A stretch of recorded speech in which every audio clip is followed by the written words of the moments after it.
WhatsApp guys, this is me Lavchit Arora. स्वागत है आप सभी बच्चों का आज की इस क्लास में।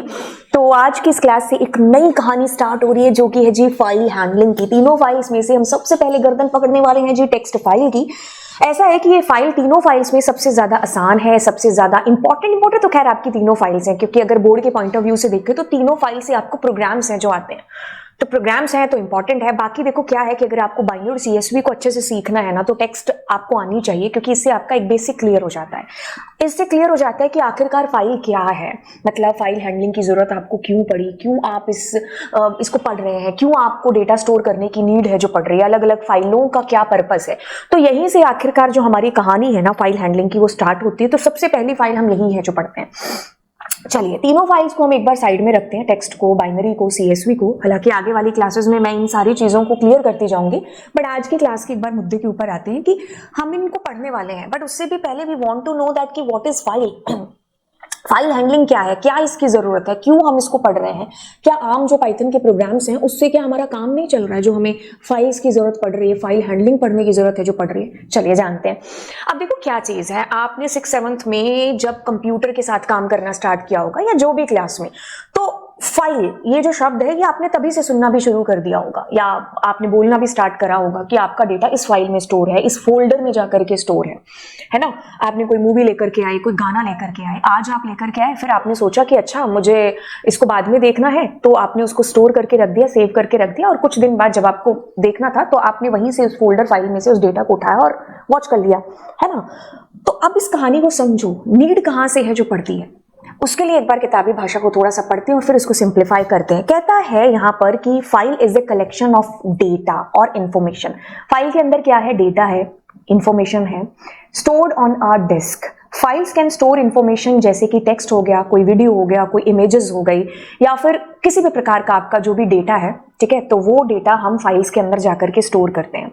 ठीक है, आप एग्जाम्पल ले लो, आपकी मैम अटेंडेंस रजिस्टर में आपका डेटा स्टोर करके रखती है ना, ताकि क्या हो, फ्यूचर में मुझे पता करना हो कि भाई 15 अगस्त वाले दिन ये बच्चा क्लास में मौजूद था कि नहीं था, है ना, इसकी एब्सेंट लगी थी कि प्रेजेंट लगी थी, ये उस दिन आया था स्कूल कि नहीं आया था। मतलब रैंडमली मैं एक एग्जाम्पल उठा रही हूँ। तो अब मैं इतनी तो अंतर्यामी हूं नहीं कि मैं 100 बच्चों में से एक बच्चे का इतना रिकॉर्ड याद रखूं कि वो इस तारीख को आया स्कूल के नहीं। तो हम क्या करते हैं, उस डेटा को स्टोर करके रखते हैं फाइल के अंदर, ताकि वो चीज परमानेंटली स्टोर रहे। बस यही पर्पज है कंप्यूटर में भी फाइल्स को यूज करने का।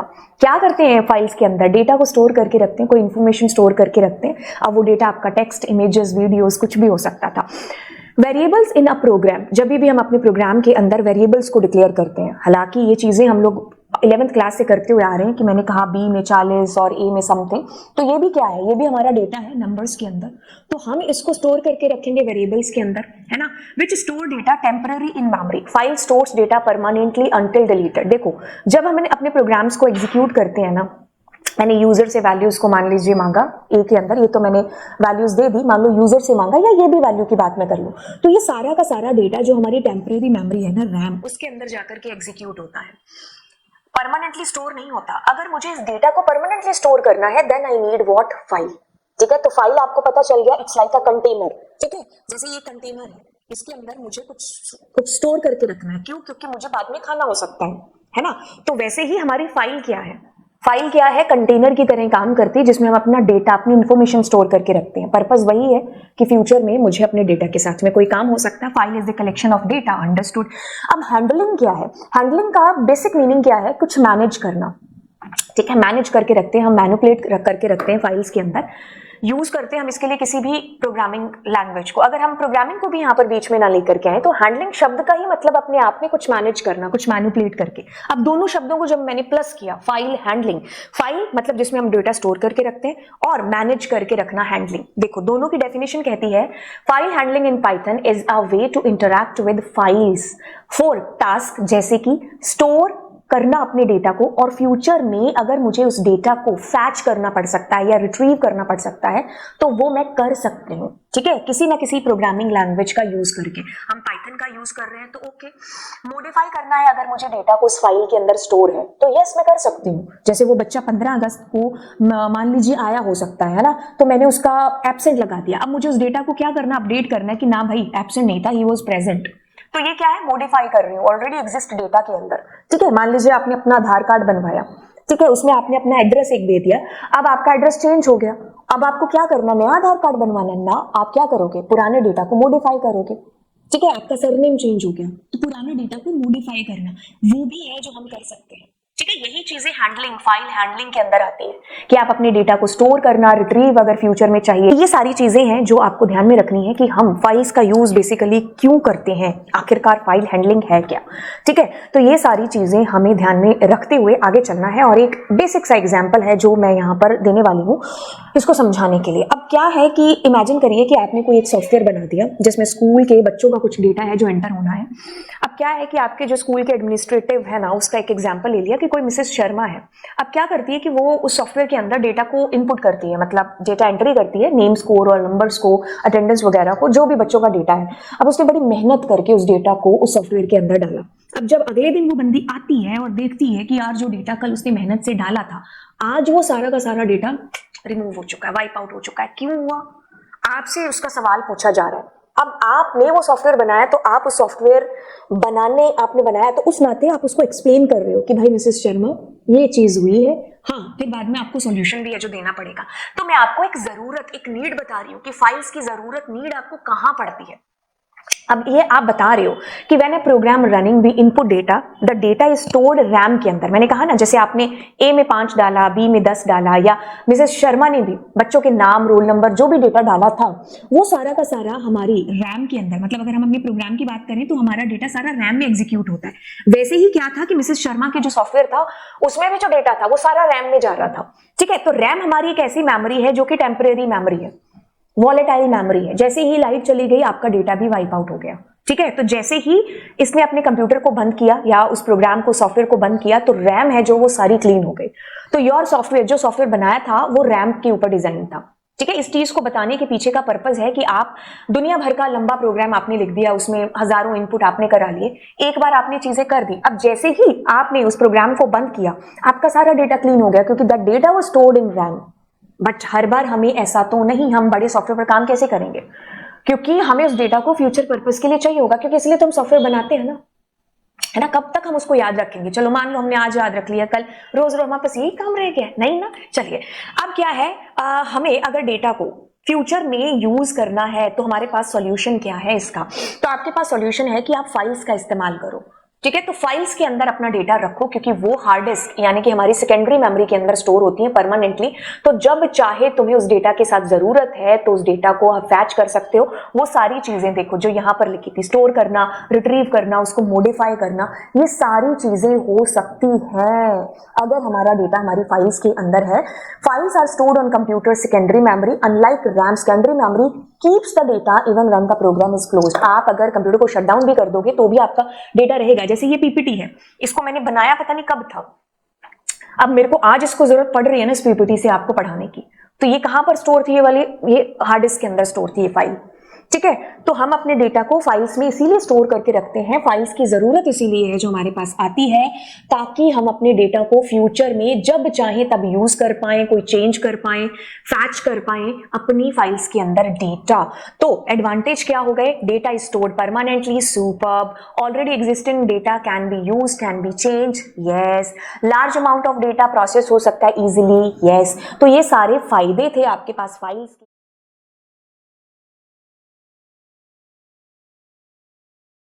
तो अब बच्चों को लगा कि मैं आपको यहाँ पर बताने वाली हूँ टेक्स्ट, सीएसवी और बाइनरी तीनों फाइल्स का एक ओवरव्यू। बिल्कुल आपको सही लगा है। देखिए क्या चीज है, जब हम टाइप्स ऑफ फाइल की बात करते हैं ना, तो बेसिकली हमारे पास दो ही तरीके की फाइल होती है। क्या है? टेक्स्ट फाइल और बाइनरी फाइल। सीएसवी फाइल एक टाइप है टेक्स्ट फाइल का। ठीक है, तो जरूरत के हिसाब से हमें टेक्स्ट यूज करना है, जरूरत के हिसाब से हम सीएसवी को यूज करते हैं। कैसे? चलिए बात करते हैं। सबसे पहली फाइल जिसकी गर्दन पकड़ते हैं, that is what, text file. ध्यान से सुनिए, ध्यान से सुनिए, क्या है टेक्स्ट फाइल? कहती है a file that stores data in plain text, human readable text format. इसका जो एक्सटेंशन है वो है .txt file, .log file, .html file. देखो सिंपल सी चीज है, टेक्स्ट फाइल वो सारे के सारी फाइल्स, जैसे आपको एक्सटेंशन देकर के बताया कि जैसे नोटपैड की फाइल हो गई, उसमें जो भी आपने कुछ लिखा वो प्लेन टेक्स्ट के अंदर है, और वो आप और मैं, हर कोई है जो उसको समझ सकता है, मतलब वो ह्यूमन रीडेबल है। ठीक है। तो उस फाइल में जो भी लिखा है दैट इज ह्यूमन रीडेबल। तो इसका एक्सटेंशन है कि ऐसे अगर एक्सटेंशन की आपको फाइल कोई भी मिलती है ना जिसके पीछे लिखा हो .log, .html या .txt, वो आपकी टेक्स्ट फाइल ही होती है क्योंकि वो ह्यूमन रीडेबल होती है, प्लेन टेक्स्ट के अंदर लिखी जाती है। फीचर्स क्या है कि ऑफ कोर्स कोई भी फाइल है, चाहे वो टेक्स्ट है, चाहे वो बाइनरी है, चाहे वो CSV है, काम तो उसका यही है ना, डेटा को स्टोर करना। अब ये कहता है कि data stored as a sequence of character. हम अपनी फाइल में अपने कीबोर्ड से लेटर्स टाइप करते हैं, नंबर टाइप करते हैं, कुछ सिंबल है या जो भी हमारे कीबोर्ड के ऊपर कीज है, तो वो सारा डेटा हम नोटपैड की फाइल में, वर्ड की फाइल में टाइप करते हैं और वो क्या है, ह्यूमन रीडेबल है। आम तौर पर शायद बचपन से लेकर अभी तक हमने इसी फाइल के साथ काम किया है। हमने 6-7 में जब कंप्यूटर के साथ काम करना शुरू किया तो मैम ने नोटपैड, वर्डपैड ये सारे करवाए हमें, तो वो हमारी टेक्स्ट फाइल ही थी। हम टेक्स्ट फाइल के साथ ही अभी तक अपना काम है जो करते हुए आए हैं क्योंकि वो ह्यूमन रीडेबल है। जो हमें समझ में आएगा हम उसी फाइल में काम करेंगे ना, कुछ उसमें समझ ही नहीं आ रहा तो हम काम कैसे करते। अच्छा, कहते हैं कि यहाँ पर जब भी आप अपनी टेक्स्ट फाइल में कोई भी डेटा लिखते हो, जैसे मैंने एक लाइन लिख ली तो as soon as you press enter तो वहां ऑटोमेटिकली एक न्यू लाइन कैरेक्टर आ जाता है। ठीक है, इसका एक बड़ा रोल होगा जब आप प्रोग्रामिंग करोगे पाइथन के अंदर, बताएंगे उसको भी, बट आपको ये चीज जाननी है कि हर लाइन न्यू लाइन कैरेक्टर एक होता है जिससे एंड होती है। हर लाइन जैसे आपने एंटर किया, मतलब आपने अगर लाइन खत्म करती कुछ मतलब कुछ भी आपने लिखा, as soon as you press enter तो यहाँ एक new line character automatically generate हो जाएगा। इजी टू रीड, क्योंकि एंटर है ना इसका मतलब, है ना। Okay, easy to read and write using basic text editor.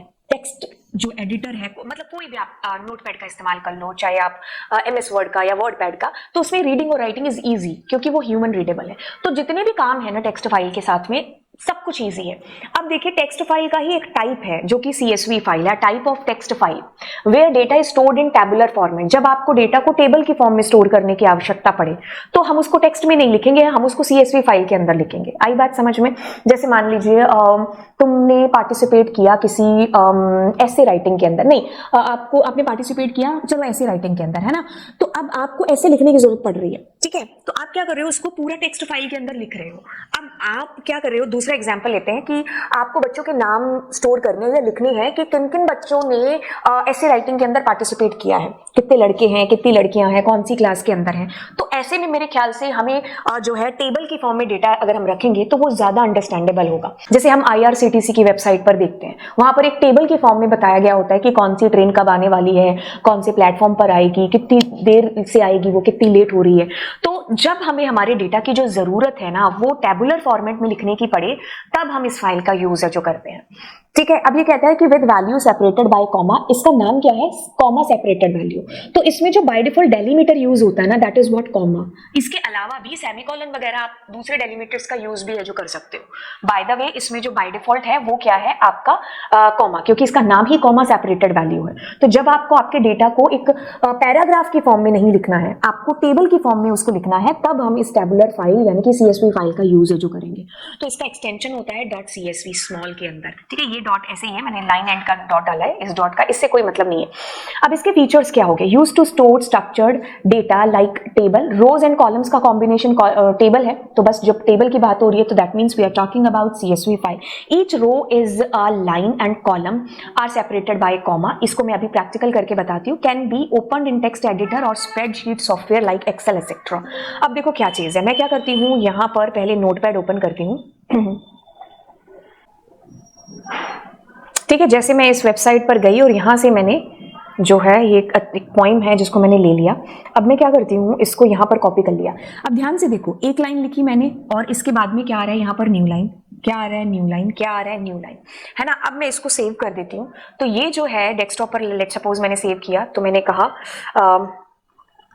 Text file .txt, तो ये मेरी क्या है, एक टेक्स्ट फाइल है जो कि डेस्कटॉप पर इस कदर इस प्रकार से जाकर के स्टोर हो गए जब मुझे कुछ इस कदर डेटा है जो लेना है। अब मैं क्या करती हूँ, इसी एक और फाइल लेती हूँ और उसके अंदर क्या करती हूँ, जैसे मैंने लिखा name comma class comma marks.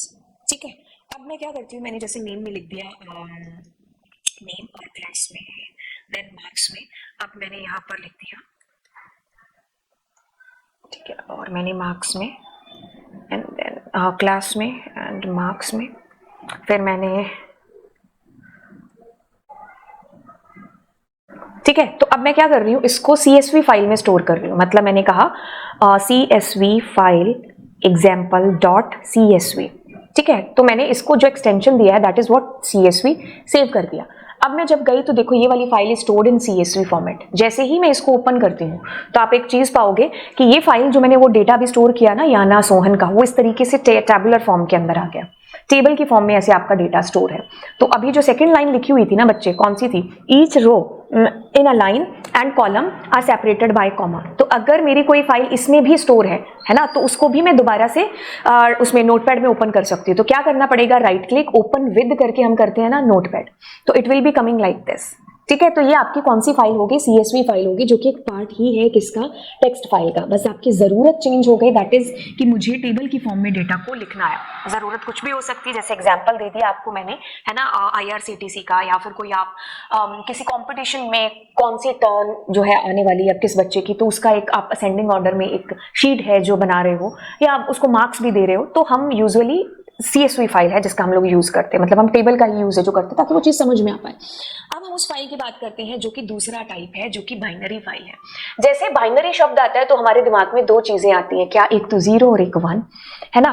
तो बिल्कुल यहाँ पर जो हमारा डेटा है ना, a file that stores data in binary format, बिल्कुल जो नेचर है बाइनरी वो अपना तो नहीं छोड़ेगा ना हमारी वजह से। तो यस, यहाँ पर जो हमारा डेटा है ना वो बाइनरी फॉर्मेट के अंदर जाकर के स्टोर होता है, making it non human readable. बिल्कुल ह्यूमन रीडेबल फाइल नहीं है। तो ये फाइल इस वजह से ज्यादा सिक्योर है। मान लीजिए आपने कोई टेक्स्ट फाइल में पासवर्ड वगैरह रखे, अब हर कोई उस पासवर्ड को पढ़ लेगा तो वो सिक्योर नहीं है। अगर हम दोनों में कंपेयर करें तो बाइनरी फाइल हमारी ज्यादा सिक्योर है as comparatively to text file, क्योंकि ये नॉन ह्यूमन रीडेबल है। ठीक है, अब .bin हो गया या .jpg, .pdf, ये सारे बाइनरी फाइल के ही एग्जांपल्स हैं, क्योंकि इसमें लिखा हुआ डेटा आपको कुछ भी समझ में नहीं आएगा अगर आप उसको टेक्स्ट वगैरह में खोल करके देखने की कोशिश करोगे। ठीक है, जैसे कि मान लीजिए एग्जांपल लेते हैं, जैसे कोई फोटो है, मान लीजिए यही है ना, ये मेरा थंबनेल है किसी का, तो मैं क्या करती हूँ, राइट क्लिक करके अब मैं इसको ओपन विद करती हूँ। ठीक है, तो मैंने यहाँ पर इसको टेक्स्ट में ओपन करने की, नोटपैड में, चलो मैंने इसको ओपन कर लिया।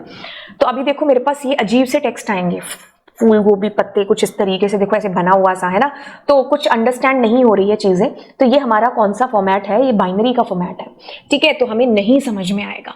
तो कहता है फीचर्स क्या है? Suitable for storing media files, जैसे फोटोज, इमेजेस, ऑडियो फाइल्स, सारी बाइनरी फाइल्स हैं। ठीक है, कहता है कि compact and efficient for storing large और कॉम्प्लेक्स डेटा। जब हमें रखना है तो हम इसी का सहारा जो लेंगे। रिक्वायर स्पेशल प्रोग्राम और libraries to interpret the data. जैसे हम लोग ट्रिपल मॉड्यूल वगैरह का यूज करेंगे आगे चल करके, जब हमें बाइनरी के साथ डेटा को रीड राइट करना होता है, क्योंकि ये फाइल ह्यूमन रीडेबल नहीं है और ज्यादा सिक्योर फाइल है, ज्यादा फास्ट काम है जो करती है as comparatively to text file के। ज्यादा लार्ज अमाउंट ऑफ डेटा है जो हम इसके अंदर स्टोर कर सकते हैं बाइनरी फाइल के अंदर। ठीक है, तो ये सारी की सारी एक ओवरव्यू चीजें थी।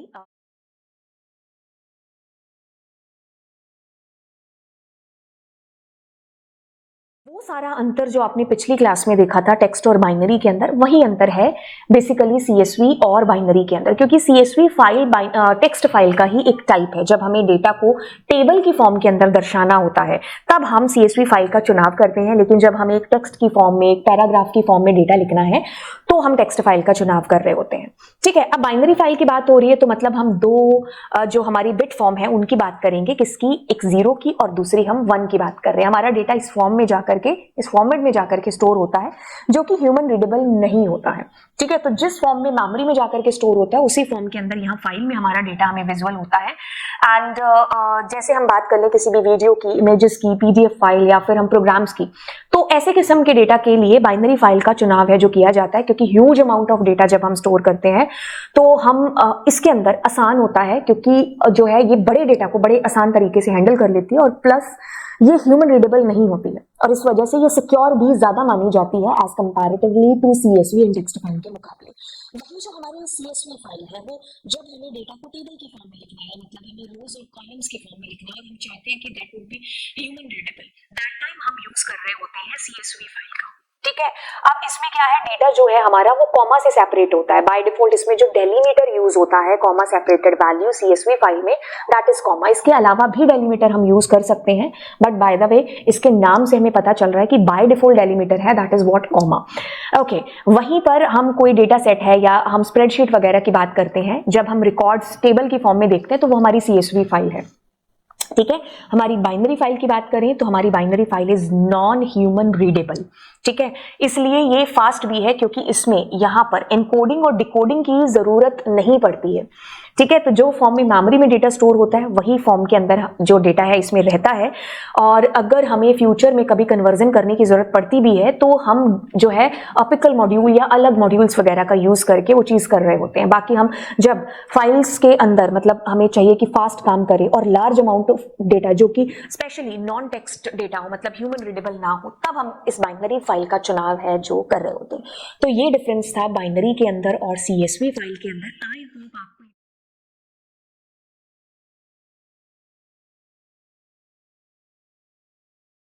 और सीएसवी फाइल में अंतर है जिसको जानने वाले हैं आज की क्लास में। क्या है बेसिकली, क्या है कि जो पहले तो सिमिलैरिटी देख लो। देखो हमारे पास दो तरीके की फाइल है, एक तो है बच्चा टेक्स्ट फाइल और दूसरी है जी बाइनरी फाइल। सीएसवी फाइल का रोल आता है जब हमें डेटा को रोज और कॉलम्स की फॉर्म के अंदर स्टोर करना होता है, तब हम सीएसवी फाइल का यूज करते हैं। तो बेसिकली क्या बात है कि टेक्स्ट फाइल का ही एक रूप है, एक टाइप है सीएसवी फाइल।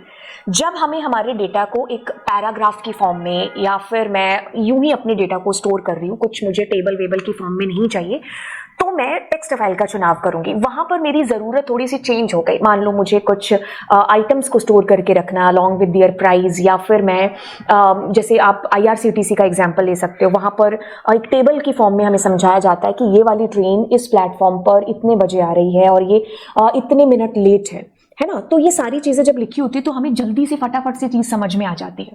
तो जरूरत आपको समझ में आई। तो जब हमें रोज और कॉलम्स की फॉर्म में डेटा को स्टोर करना है तब हम इस फाइल का चुनाव करेंगे, और जब हमें नॉर्मल पैराग्राफ वगैरह में लिखना है तब हम इसका चुनाव करेंगे। Stores data in plain text in paragraph और लाइन्स। जब हमें टैबुलर फॉर्मेट में डेटा को स्टोर करना है तब हम इसका यूज है जो कर रहे होते हैं। Does not have specific structure for data, but इसमें रोज और कॉलम्स की फॉर्म में डेटा आता है। और आपको पता है कि इस फाइल का नाम है कॉमा सेपरेटेड वैल्यू। तो इस फाइल के अंदर जो डेलीमीटर यूज होता है वो होता है कॉमा बाय डिफॉल्ट, बट हम इसके अलावा भी कोई और डेलीमीटर दे सकते हैं, बट जो बाय डिफॉल्ट होता है दैट इज व्हाट कॉमा।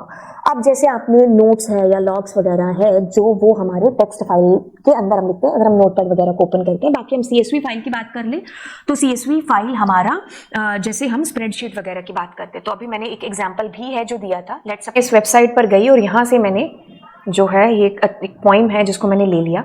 अब मैं क्या करती हूँ, इसको यहाँ पर कॉपी कर लिया। अब ध्यान से देखो, एक लाइन लिखी मैंने और इसके बाद में क्या आ रहा है यहाँ पर न्यू लाइन, क्या आ रहा है न्यू लाइन, क्या आ रहा है न्यू लाइन, है ना। अब मैं इसको सेव कर देती हूँ। तो ये जो है डेस्कटॉप पर लेट्स सपोज मैंने सेव किया, तो मैंने कहा टेक्स्ट फाइल डॉट टी, तो ये मेरी क्या है, एक टेक्स्ट फाइल है जो कि डेस्कटॉप पर इस कदर इस प्रकार से जाकर के स्टोर होके जब मुझे कुछ इस कदर डेटा है जो लेना है। अब मैं क्या करती हूँ, इसी एक और फाइल लेती हूँ और उसके अंदर क्या करती हूँ, जैसे मैंने लिखा name comma class comma marks, ठीक है। अब मैं क्या करती हूँ, मैंने जैसे नेम में लिख दिया नेम और क्लास में देन मार्क्स में। अब मैंने यहाँ पर लिख दिया, ठीक है, और मैंने मार्क्स में एंड देन क्लास में एंड मार्क्स में, फिर मैंने, ठीक है। तो अब मैं क्या कर रही हूँ, इसको सीएसवी फाइल में स्टोर कर रही हूँ। मतलब मैंने कहा CSV file example dot CSV, ठीक है। तो मैंने इसको जो एक्सटेंशन दिया है that is what CSV, save कर दिया। अब मैं जब गई तो देखो ये वाली file is stored in CSV format. जैसे ही मैं इसको ओपन करती हूँ तो आप एक चीज पाओगे कि ये फाइल जो मैंने वो डेटा भी स्टोर किया ना याना सोहन का, वो इस तरीके से टेबुलर फॉर्म के अंदर आ गया। टेबल की फॉर्म में ऐसे आपका डेटा स्टोर है। तो अभी जो सेकंड लाइन लिखी हुई थी ना बच्चे, कौन सी थी, each row in a line and column are separated by comma. तो अगर मेरी कोई फाइल इसमें भी स्टोर है ना, तो उसको भी मैं दोबारा से उसमें नोटपैड में ओपन कर सकती हूँ। तो क्या करना पड़ेगा, राइट क्लिक ओपन विद करके हम करते हैं ना नोटपैड, तो it will be coming like this, ठीक है। तो ये आपकी कौन सी फाइल होगी, सीएसवी फाइल होगी, जो कि एक पार्ट ही है किसका, टेक्स्ट फाइल का। बस आपकी जरूरत चेंज हो गई, दैट इज कि मुझे टेबल की फॉर्म में डेटा को लिखना है। जरूरत कुछ भी हो सकती है, जैसे एग्जांपल दे दिया आपको मैंने, है ना, आईआरसीटीसी का, या फिर कोई आप किसी कंपटीशन में कौन सी टर्न जो है आने वाली है अब किस बच्चे की, तो उसका एक आप असेंडिंग ऑर्डर में एक शीट है जो बना रहे हो, या आप उसको मार्क्स भी दे रहे हो, तो हम यूजुअली सीएसवी फाइल है जिसका हम लोग यूज करते हैं। मतलब हम टेबल का ही यूज है जो करते हैं ताकि वो चीज समझ में आ पाए।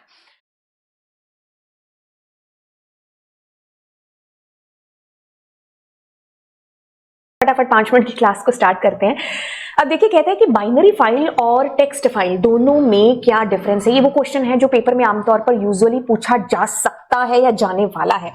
देखिए सबसे पहले बात करते हैं हम बाइनरी फाइल की। देखिए बाइनरी फाइल कहती है अपने आप में मैं 0 और 1 फॉर्मेट के अंदर ही डेटा को जो है स्टोर करूंगी। तो मतलब हम जब भी डेटा इसके अंदर एंटर करेंगे या जब भी हम डेटा की बात करेंगे तो वो हमारा डेटा ह्यूमन रीडेबल फॉर्म में नहीं होगा, क्योंकि 0 1 आमतौर पर आम लोगों की समझ में नहीं आएगा। इवन हम लोग कंप्यूटर से बिलोंग करते हैं तो हमारे बस की बात भी नहीं है कि उसको समझ पाना इतना कि क्या लिखा हुआ है उसके अंदर।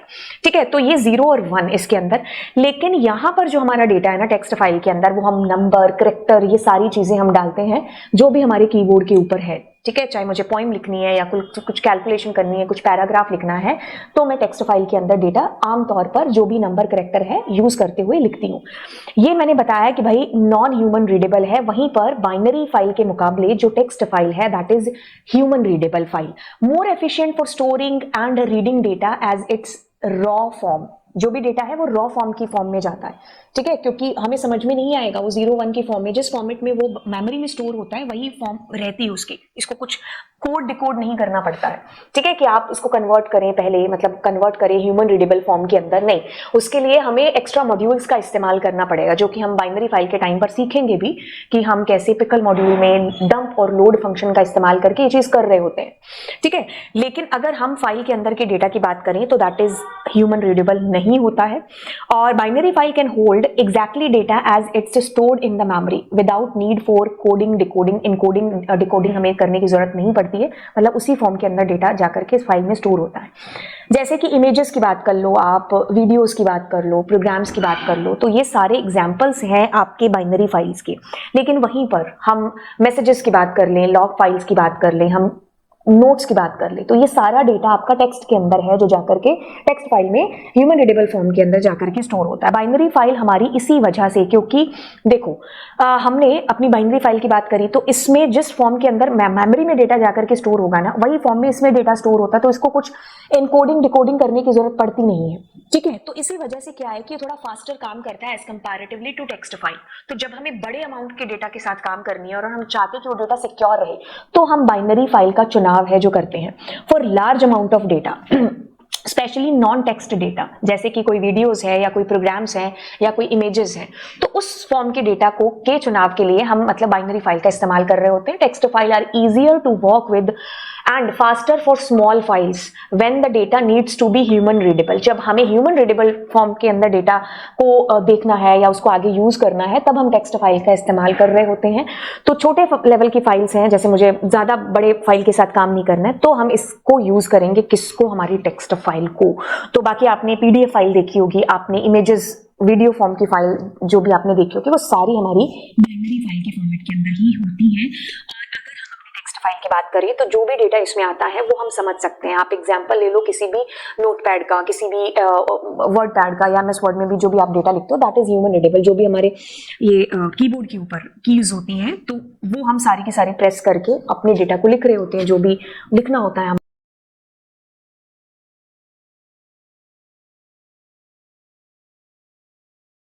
फाइल की ये सारी चीजों को चलिए जानते हैं और शुरू करते हैं यहाँ से चीज की। जैसे सबसे पहले मैं क्या करूंगी, फाइल को ओपन करूंगी, क्योंकि टेक्स्ट फाइल की बात हो रही है।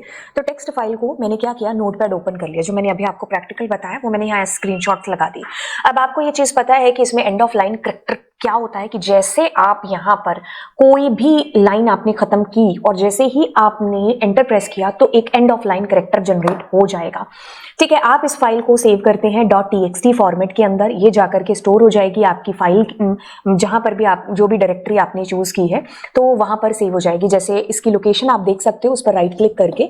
ओके, तो दिस वाज द बेसिक जो हम प्रैक्टिकली भी अभी कर चुके हैं। अब देखिए क्या चीज है, कोई भी फाइल ले लो ना आप कोई भी फाइल, जैसे तो आप एक बार के लिए भूल जाओ कि हम कुछ प्रोग्रामिंग में कुछ कर रहे हैं, या है ना, बस एक बेसिक सा एग्जांपल समझो।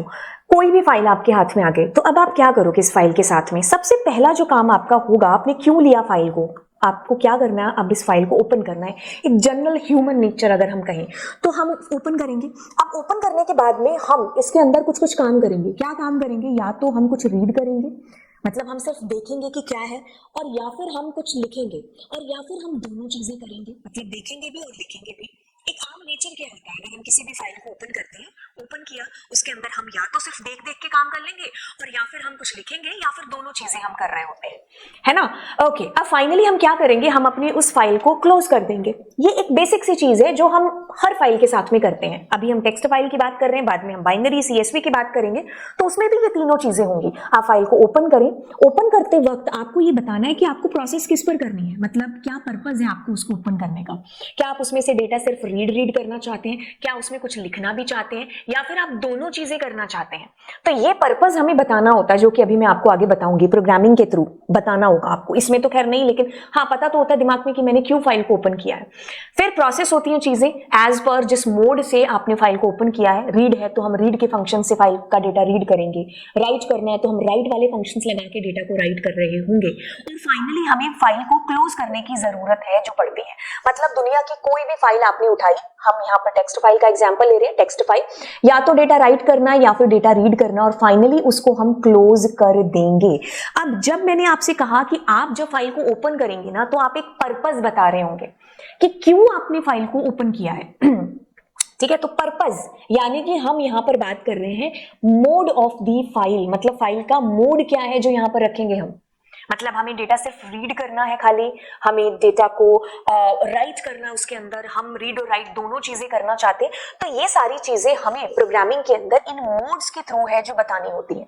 तो ये हमारी जरूरत के हिसाब से अलग अलग मोड्स हैं। द मोस्ट इंपॉर्टेंट हम ये 1, 2 और 3 की बात कर रहे होते हैं, ये कॉमनली यूज होते हैं। इसके बाद वाले इतने ज्यादा यूज होते नहीं, बट फिर भी यूज हो जाएंगे हमारे, क्योंकि हम चीजों को बड़े डीप से पढ़ रहे हैं, है ना। बाकी बेसिक जो है वो ये तीनों ही मोड है, इसी की बुनियाद पर बाकी सब खड़े हुए हैं। सबसे पहले मोड की बात करते हैं, चलिए आर मोड की बात, जो कि बाय डिफॉल्ट मोड है। ये पेपर में क्वेश्चन भी आपका बन सकता है कि आर मोड आपका डिफॉल्ट मोड है, ये आपको याद रखना है। Dash mode is default mode, या फिर which of the following is default mode, 4 option देकर करके। तो आपको याद रखना है कि आप अपनी फाइल में अगर मोड देना भूल गए या आपने दिया नहीं है इंटेंशनली भी, तो आप बाय डिफॉल्ट रीड कराना चाह रहे हैं डेटा को। ठीक है, अब कहता है कि open a file for reading, जैसे नाम बता रहा है ना, आर मतलब रीड करना है आपको डेटा। ठीक है, अगर मान लीजिए आपकी फाइल है तो डेटा रीड कर देगा, और अगर आपकी फाइल वहां पर मौजूद ही नहीं है तो ये आपको एरर दे देगा कि भाई वो फाइल मुझे वहां पर मिली नहीं है। ठीक है, तो मतलब अगर हमें डेटा को रीड करना है तब हम इस फाइल का यूज है जो बेसिकली कर रहे होंगे। तो चलिए प्रोग्रामिंग के थ्रू मैं आपको चीज बताती हूं। जैसे मैंने सबसे पहले क्या किया, फाइल एक ऑब्जेक्ट ले लिया। अब मैंने क्या कहा, ओपन एक फंक्शन है जिसके अंदर मैं लिखूंगी उस फाइल का नाम जिसको मुझे ओपन करना है। जैसे फॉर एग्जाम्पल मेरे पास ये new.txt फाइल पड़ी है, तो मैं क्या करूंगी, मैं यहां पर new.txt दे दिया। अब देखो, मैं आपको वैसे पता तो नहीं होगा कि ये रीड फंक्शन क्या काम करता होगा, मे बी हो सकता है पता हो आपको, बट इट्स ओके। फिलहाल के लिए सिर्फ पर्पस समझो मोड का क्या है। तो जैसे मैंने इसको ओपन किया, तो अब इसने क्या कर दिया, सारा डेटा मेरे को रीड करके ला करके दे दिया। मैंने कोई मोड दिया नहीं दिया ना यहाँ पर, तो बाय डिफॉल्ट मोड क्या है आपका, रीड मोड है। तो अगर मैं मोड देना चाहूं तो मैं इसको इस कदर इस प्रकार से दे सकती हूँ। तो मतलब बाय डिफॉल्ट मोड आपका रीड मोड है, जिसका मतलब है कि आपकी फाइल वहां पर है तो वो आपको रीड करके दे देगा। जैसे मैंने कोई भी एक न्यू फाइल ले ली, ओपीपी, ये फाइल है नहीं मेरी, तो अब ये मेरे को एरर दे देगा कि दिस फाइल नॉट फाउंड। तो क्या समझ में आया कि what is the use of R mode? I guess you guys understood very well. Next mode is here, that is what मेरे बच्चे, डब्ल्यू मोड। डब्ल्यू मोड का मतलब होता है राइट मोड, यानी कि नाम से पता चल गया हम राइट कराना चाहते हैं डेटा को। तो कहते हैं कि आपको अगर अपनी फाइल के अंदर डेटा को राइट कराना है तो आप डब्ल्यू मोड में फाइल को ओपन करेंगे। अब जैसे ही आपने अपनी फाइल को ओपन किया इस मोड के अंदर, तो ये एक नई फाइल ही क्रिएट कर देगा। दो कारण, मतलब दो चीजें हो सकती हैं, या तो वो फाइल होगी नहीं, तो क्या होगा, ये नई फाइल बना देगा। मान लो अगर वो फाइल पहले से एग्जिस्ट करती हुई भी ना, तो भी पुराना डेटा आपका डिलीट ही हो जाएगा। एक तरीके से नई फ्रेश फाइल इसके थ्रू क्रिएट करते हैं हम। जैसे for example this is our file, मैं इसको यहां करती हूँ और इसमें देखो मैंने बड़ी मेहनत से एक स्टोरी लिखी है, once upon a time tick tick tick tick. Okay, अब मैं क्या करती हूँ, as soon as I press there W, but इसका नाम भी मैं क्या करती हूँ, ये न्यू डॉट फाइल दे देती हूँ। अब जैसे ही मैं डब्ल्यू करूंगी और इसको एग्जीक्यूट करूंगी ना, ये सारा डेटा डिलीट हो जाएगा डब्ल्यू मोड के अंदर। मैंने इसको इसलिए डेटा को पहले सेव कर लिया, कंट्रोल सी। अब मैं इसको एग्जीक्यूट करूंगी तो यू गाइज विल फाउंड कि यहाँ पर सारा का सारा डेटा है ना जो वो आपका डिलीट हो चुका है, लेकिन यहाँ एरर भी आ चुकी है। वाई? बिकॉज आपकी फाइल में आपने रीड कर लिया डेटा, क्योंकि मोड तो आपका डब्ल्यू, आप रीड फंक्शन यूज नहीं कर सकते हो, बट हमारा पर्पज यहाँ पर रीड को एक्सप्लेन करने का नहीं है। पर्पज है कि what is the use of W mode. Are you getting guys? अब मान लीजिए वो जो फाइल थी ओपीपी या कुछ भी मैंने ऐसे नाम दे दिया, अब मुझे इस फाइल को, मैंने ये फाइल मौजूद नहीं है, तो क्या अभी भी एरर देगा? नो, अभी भी ये क्या करेगा, नई फाइल बना देगा। अगर हम देखना चाहते हैं कि हमारे पास कोई ऐसी फाइल बनी है तो हम यहां से देख सकते हैं कि हमारे पास कोई ऐसी फाइल अभी अभी क्या है, मैंने नाम दिया अजीब सा दे दिया JH, है ना, तो हमारे पास J वाली लेन में आना चाहिए। ये देखो आपकी फाइल, ये देखो JH ये बन गई, ठीक है। तो it means to say that कि आपकी फाइल जो है अगर मौजूद नहीं है तो नई फाइल है जो आपकी बन जाएगी डब्ल्यू मोड के अंदर, ठीक है। अब अगला मोड भी है जो मैं आपको यहीं पर एक्सप्लेन कर देती हूँ। लेट्स सपोज हम ए मोड की बात करते हैं, तो ए का मतलब क्या है? अपेंड करना। मतलब मान लीजिए आपकी फाइल है, इसमें कुछ डेटा पड़ा है, ये वाला, ठीक है। अब मैं जैसे ही इसको एग्जीक्यूट करूंगी ना तो ये डेटा आपका डिलीट नहीं होगा, ठीक है, वो डेटा आपका रिमेन रहेगा, लेकिन मुझे कुछ नया डेटा इसमें और एड ऑन करना है। जैसे मान लीजिए फाइल डॉट, मैं राइट मोड का यूज, मतलब राइट फंक्शन का यूज करती हूँ और इसमें मैं न्यू डेटा एडेड करके कुछ भी लिखती हूँ, मतलब ये आपको बताना चाह रही हूँ कि क्या है। आप एक बार इस फाइल को देखो और इसमें ये डेटा है, जैसे मैं एग्जीक्यूट करूंगी ना तो आप देखोगे ये नया डेटा इसमें ऐड हो गया। अब दोबारा लिखूंगी तो अगली लाइन में आपके पास आ जाएगा। तो ये चीज आपको समझनी है कि what is the use of A mode. A mode मतलब अपेंड करना, डेटा ऑलरेडी एग्जिस्ट है उसके साथ नया डेटा आपने जोड़ दिया है। अब इसमें भी अगर आपने पुरानी फाइल दे दी तो वो पुराने डेटा के साथ नए डेटा को जोड़ देगा, लेकिन जैसे ही आपने कोई ऐसी फाइल दे दी जो मौजूद नहीं है, क्या फर्क पड़ता है, ये भी नई फाइल आपकी क्रिएट कर देगा। तो सिमिलैरिटी क्या होगी डब्ल्यू मोड और ए मोड के अंदर? सिमिलैरिटी ये हो गई कि जो दोनों मोड हैं वो फाइल मौजूद ना होने पर नई फाइल क्रिएट कर देते हैं और दोनों का पर्पस डेटा को राइट करने का है। बट दोनों में अंतर क्या है ए मोड और डब्ल्यू मोड के अंदर? डब्ल्यू मोड क्या करेगा, आपकी हर बार एक नई फाइल क्रिएट करेगा, मतलब आपकी फाइल पहले से मौजूद थी, उसमें कुछ कुछ डेटा लिखा था, लेकिन डब्ल्यू मोड की वजह से वो डेटा आपका डिलीट हो गया, उसकी जगह नए डेटा ने एंट्री ले ली। लेकिन अपेंड मोड, ए मोड में क्या होगा, पुराना डेटा डिलीट नहीं होगा, उसी के आगे नया डेटा आपका जुड़ जाएगा, ठीक है। तो ये अंतर हो गया इन दोनों के अंदर। Let me read the difference दोनों के बीच में again. Open a file for writing creates a new file. अगर आपका डेटा, मतलब आपकी फाइल नहीं है तो नई फाइल आ जाएगी, अदरवाइज आपका पुराना डेटा ओवरराइट हो जाएगा, एग्जिस्टिंग वन जो डेटा है वो।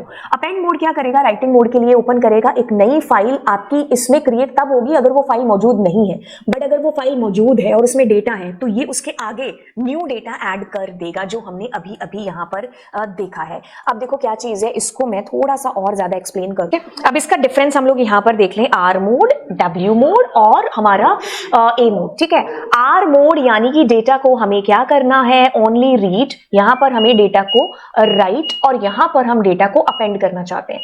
फाइल का पॉइंटर, जैसे ही आप अपनी फाइल को आर मोड में ओपन करोगे, फाइल पॉइंटर आपका 0 पे होगा, यहाँ पर भी 0 पर होगा, बट यहाँ पर एंड में चला जाएगा फाइल पॉइंटर। क्यों? क्योंकि यहाँ पर क्या होगा, आपकी फाइल का पुराना डेटा सारा डिलीट होकर के जो 0 पर ही फाइल पॉइंटर होगा, वहीं से आप नया डेटा लिखना शुरू करोगे। बट जबकि यहाँ पर आपने कुछ लिखा है, अब फाइल पॉइंटर क्या होगा, यहाँ पर होगा, क्योंकि यहाँ से नया डेटा लिखना आप आगे शुरू करोगे इसके अंदर ए मोड में, ठीक है।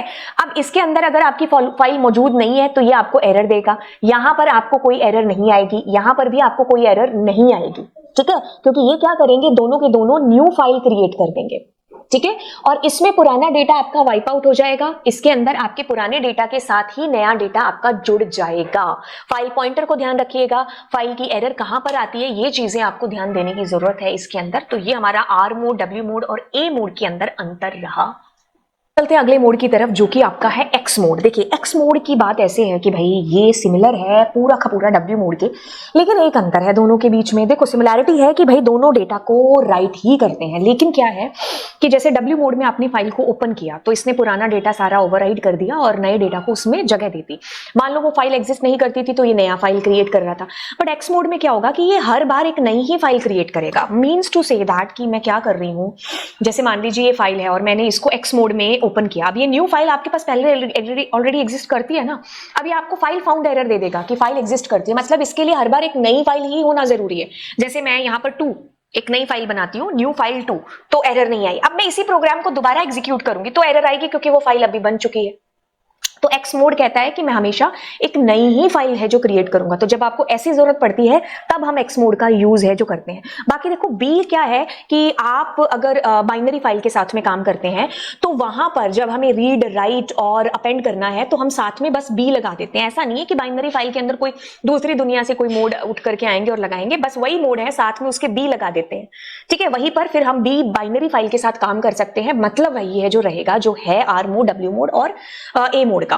फिर आपके पास टेक्स्ट मोड है। टेक्स्ट मोड कुछ भी नहीं है कि अगर आपने कहीं आर मोड लिखा है और आपने कहीं आर टी मोड देख लिया तो वो सेम है, आपने डब्ल्यू मोड लिखा और डब्ल्यू टी दिख लिया सेम है। तो ये टेक्स्ट फाइल के मोड है, तो इनका कुछ ज्यादा ऐसे आपको जो है परेशान होने की जरूरत नहीं, क्योंकि आपके सिलेबस में है भी नहीं वैसे। ठीक है, तो अगर आपको लिखा हुआ दिख जाए तो परेशान नहीं होना है, क्योंकि आर टी आर दोनों सेम ही है और डब्ल्यू टी लिखा है तो that means we are talking about W mode only. चलिए अब चलते हैं अगले बड़े डिफरेंस की तरफ, दैट इज सेइंग कि आर प्लस, डब्ल्यू प्लस और ए प्लस में अंतर क्या है। देखो क्या चीज है, मैं कहूंगी कि आप इस अंतर को जानने वाले हो ना। अब तो देखो क्या है, सबसे पहले तो ना आप ये भूल जाओ कि इसमें आर प्लस, इसमें डब्ल्यू प्लस और उसमें ए प्लस लिखा है।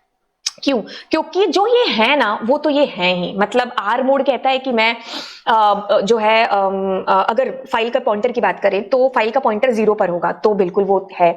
अगर वो फाइल एग्जिस्ट नहीं करती है तो एरर आएगी, है। ठीक है, तो ये जो नेचर है ना इसका वो तो रहेगा ही रहेगा। बाकी प्लस लगाने से ये आपको एक एक्स्ट्रा फीचर दे देता है रीड के साथ राइटिंग के लिए भी। ठीक है, अब W है, W क्या करेगा, पुराना डेटा ओवरराइट करेगा, यस। फाइल एग्जिस्ट नहीं करती है तो नई फाइल बना देगा, यस। तो ये नेचर तो इसका रहेगा रहेगा। फाइल पॉइंटर कहां पर होगा, 0 पर, वाई, क्योंकि सारा डेटा वाइप आउट हो चुका होगा। नया डेटा आप यहां पर कहता है लिख सकते हो, मतलब रीड कर सकते हो, सॉरी। ठीक है, तो ये आपको ये फीचर प्रोवाइड कराता है कि राइट के साथ आप रीड भी है जो कर सकते हो। अब ए मोड क्या करता है, ए मोड क्या करता है आपका, फाइल पॉइंटर एंड में होता है। ठीक है, आपके पास नई फाइल अगर नहीं, मतलब वो फाइल नहीं एग्जिस्ट करती तो नई फाइल क्रिएट कर देगा। पुरानी फाइल है तो उसमें डेटा ऑलरेडी जो है उसमें अपेंड कर देगा। ये करता है ना, बस ये करता है यहां पर भी। एक्स्ट्रा आपको रीड की फैसिलिटी है जो यहां पर दे देगा। अब इसको सीखने के लिए चलते हैं यहां पर और एक फाइल लेते हैं। ये चलिए मेरी फाइल है जिसमें मैंने कुछ लिखा है, जैसे मैंने लिखा ओके बाय। ठीक है, अब मैं क्या करती हूं, अब इसमें मोड है जो मैं आर प्लस करती हूं। आर प्लस लिखने से क्या होगा, आपकी जो फाइल का मोड पॉइंटर होगा, जैसे ओपन करोगे वैसे 0 पर होगा ना। बोलो हाँ कि ना, यस। अब मैं क्या करती हूं, यहां पर राइट करती हूं और मैंने राइट किया 1 2 3, जानबूझ करके मैं 1 2 3 है जो लिख रही हूं ताकि ये डेटा समझ में आए कि कहां ओवरराइट होंगी चीजें। देखो सबसे पहले तो what is the mode, R plus. ये फिक्स है कि फाइल पॉइंटर कहां पर होगा, बिगनिंग में होगा, 0 पे होगा। तो जैसे ही आपकी फाइल ओपन हुई, ओके ओ पर हमारा फाइल पॉइंटर होगा, वहां से हम कुछ राइट करना शुरू कर रहे हैं। तो आपका क्या होना चाहिए, ओ के बी की जगह 1 2 3 आना चाहिए अगर हम इसको एग्जीक्यूट करें। यस, वैसे डिस्प्ले होगा नहीं क्योंकि प्रिंट आपने किया नहीं है। ठीक है, तो इस ये मुद्दा नहीं रहेगा। बाकी आप ध्यान यहां पर दो कि क्या हुआ यहां पर। ठीक है, तो मतलब आपने रीड तो की खाली फाइल, आपने राइट भी यहां पर है जो करा लिया। फाइल का पॉइंटर कहां पर है, ये चीज इंपॉर्टेंट है। अब एक काम करते हैं, इस फाइल में दोबारा से मैंने करा ओके और बाय। ठीक है, अब मैं क्या करती हूं, अब मैं यहां पर फाइल पॉइंटर बिगनिंग में होगा, अब मैं प्रिंट करती हूं और फाइल डॉट रीड करा लेती हूं डेटा। अब रीड कराने से इस लाइन के बाद मेरी फाइल का पॉइंटर कहां होगा, एंड में आ जाएगा। मतलब according to this file okay bye, bye के बाद में फाइल पॉइंटर होगा। तो नई लाइन में आपका डेटा है जो चला जाएगा, जो कि होगा 1 2 3। अगर इसको एग्जीक्यूट करते हैं तो आप एक चीज पाओगे, ओके बाय, पहले इस लाइन ने रीड कर लिया सारा डेटा, फाइल पॉइंटर लास्ट में पहुंच गया, रीड कर लिया, फाइल पॉइंटर लास्ट में पहुंच गया। उसके बाद you are going to write 1 2 3 और वो यहां पर रीड हो रहा है। अब जैसे मैं मान लो इसको दोबारा रीड करती हूं तो क्या होगा, यहां पर आपकी फाइल पूरी रीड हो जाएगी, कहां तक, 1 2 3 तक। और जो नया डेटा आएगा वो इसके नीचे रीड होकर लिखा जाएगा, राइट होकर के, मतलब इसके साइड में कह लो लिखा जाएगा, है ना, क्योंकि इसमें न्यू लाइन कैरेक्टर आपको खुद से लगाना पड़ता है डब्ल्यू जब हम राइट करते हैं। ठीक है, मतलब मैं यहां पर खुद से न्यू लाइन कैरेक्टर लगाऊंगी जब मुझे अगला डेटा इसमें ऐड करना है। ठीक है, अब अगर मैं इसमें कुछ डेटा ऐड करूंगी तो अब वो अगली लाइन के अंदर आएगा, है ना। ठीक है, बट बात यहां पर क्या है, to understand the meaning of r plus, file pointer आपकी कहानी है जो चेंज कर रहा है कि कहां पर है, तो वहां से आप राइट करवा सकते हो। ठीक है, अब मान लीजिए मैंने W प्लस में यही चीज कर दी, तो W प्लस क्या करेगा, सबसे पहले तो आपकी फाइल को खाली करेगा। ठीक है, अब आप रीड क्या ही करोगे जब आपकी फाइल ही खाली है। ठीक है, इस लाइन को लिखने या ना लिखने का कोई सेंस बैठेगा नहीं, लेकिन जैसे ही आप चलाओगे आपका पुराना डेटा डिलीट होकर के 1 2 3 वहां पर आ जाएगा। ठीक है, तो इस लाइन को लिखने का कोई सेंस बैठा ही नहीं यहां पर।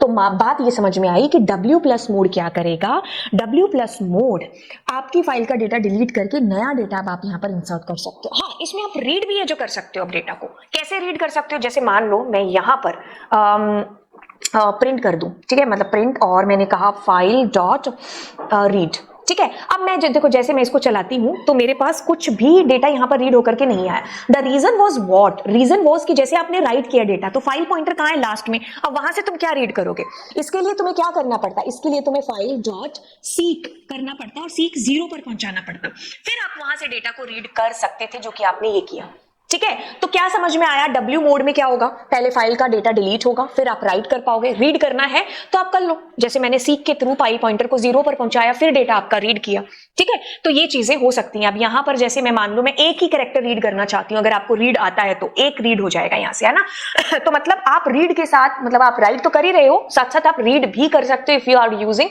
W+ mode. अब बात करते हैं किसकी, A+ मोड की। अब A+ मोड का क्या मतलब है, देखो A मोड का मतलब था कि मैम फाइल पॉइंटर कहां होगा, लास्ट में। अब जब आप नया डेटा, जैसे मैं जहां पर जानबूझ करके न्यू लिख देती हूं, तो न्यू कहां पर ऐड होगा, listen to me carefully guys, 1 2 3 के बाद हम न्यू को जो है हमारा जुड़ेगा, ठीक है, इसके बाद में, क्योंकि फाइल पॉइंटर यहां तक पहुंच चुका होगा।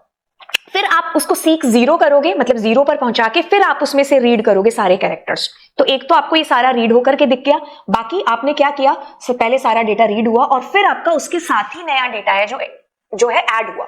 अब दोबारा अगर मैं इसको चलाऊंगी तो न्यू के बाद में एक और न्यू है जो आपका आ जाएगा। ये तीनों आपको डिस्प्ले क्यों हो रहे हैं, ये बिकॉज ऑफ सीक की वजह से हो रहे हैं, सीक की वजह से, क्योंकि फाइल पॉइंटर 0 पर पहुंच रहा है और फिर वहां से सारा डेटा रीड करके आपके लिए लेकर के आ रहा है। तो क्या चीज आपको समझ में आई, आर मोड अगर मैं यहां लगाती, वो वाली बात की आर मोड में अगर वो फाइल है ही नहीं है, जैसे मान लो ये वाली फाइल है तो एरर आती है आपको, लेकिन W+ में और A+ में एरर नहीं आती, वो आपकी नई फाइल यहां पर है जो क्रिएट कर देता।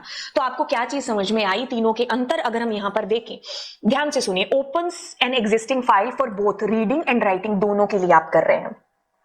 फाइल एग्जिस्ट करनी चाहिए, नहीं करोगे तो आपको एरर आ जाएगी। डज नॉट ओवरराइट, इसमें डेटा ओवरराइट तब तक नहीं होता जब तक आप चाहते नहीं हो, जैसे हमारे केस में हो रहा था, क्योंकि फाइल पॉइंटर ही हमने 0 पर पहुंचा दिया था, तब वो ओके बाय को ओवरराइट कर रहा था। अगर फाइल पॉइंटर को हम कहीं आगे लास्ट में कहीं पहुंचा देते, वहां से हम रीड करते तो कोई दिक्कत नहीं थी। जैसे मैं इसको दोबारा से बता दूं इसी चीज को, ठीक है, जैसे इसका हमने क्या किया था, जैसे मैंने इसको R+ कर दिया, अब मैं क्या कर रही हूँ, जैसे इसको देखो मैंने इसको R+ कर दिया, अब मैं यहां पर बात करूं कि मैं कुछ नया राइट कर रही हूं, मतलब पहले मैंने R+ मोड में ओपन किया, फाइल पॉइंटर कहां है, 0 पर, ठीक है। अब मैं न्यू को लिख रही हूं इसके अंदर, ठीक है। अब मैं एक बार सीक वीक सब हटा देती हूं, ठीक है। अब देखो क्या होगा, यहां पर गई और यहां पर मैंने न्यू, एक सेकेंड मैंने एग्जीक्यूट किया, एक second, file not found error, ओहो that's my bad, okay new file. अभी हमने जो प्रोग्राम किया था उसमें मैंने यही समझाया था कि R+ मोड में अगर आप कोई भी ऐसी वैसी फाइल का नाम दे देते जो एग्जिस्ट नहीं करते, उसमें एरर आती है ना, तो अभी मैंने दोबारा से वही फाइल कर दी, ओके। तो मैं क्या करती हूँ, इसको चलाती हूँ, तो आप देखो न्यू 1 2 3 की जगह न्यू आ गया। अब मैं काम करती हूँ, मैं यहाँ पर ओपी टोपी कुछ लिखती हूँ, तो मैं इसके अंदर जाऊंगी। अब मैं जब फाइल को ओपन करूंगी तो NE की जगह आपके पास OP आ जाना चाहिए, ठीक है। एक सेकेंड रुकिए, हमारे पास OP हाँ आ चुका है, और वो न्यू लाइन इसलिए आ रहा है क्योंकि आप यहाँ पर न्यू लाइन दे रहे हो, ठीक है। तो ये हुआ कि जब आपने मैनुअली किया, ओवरराइट करने की कोशिश की।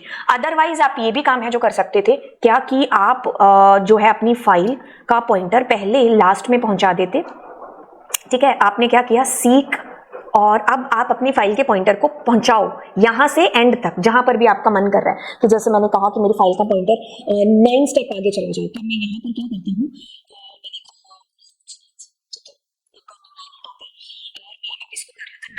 आगे से मेरे पास लवजीत है जो लिखा जाएगा, ठीक है। अब एक और काम करते हैं कि यहाँ पर मैं कुछ और लिख दूं, जैसे मैंने कहा पीक तो बार बार आ रहा है, ठीक है, हनी। अब देखो 9 कैरेक्टर आगे से, HONEY, तो 1 2 3 4 5 6 7 8 और एक 9वें कैरेक्टर से इसने हनी है जो लिख दिया, ठीक है। तो ये मैनुअली आपके ऊपर डिपेंड करता है कि अगर आप इसमें ओवरराइट करा रहे हो या नहीं करा रहे हो। बाकी आपको read plus right, okay, data can be overwritten but existing content is not overwritten unless you explicitly do so।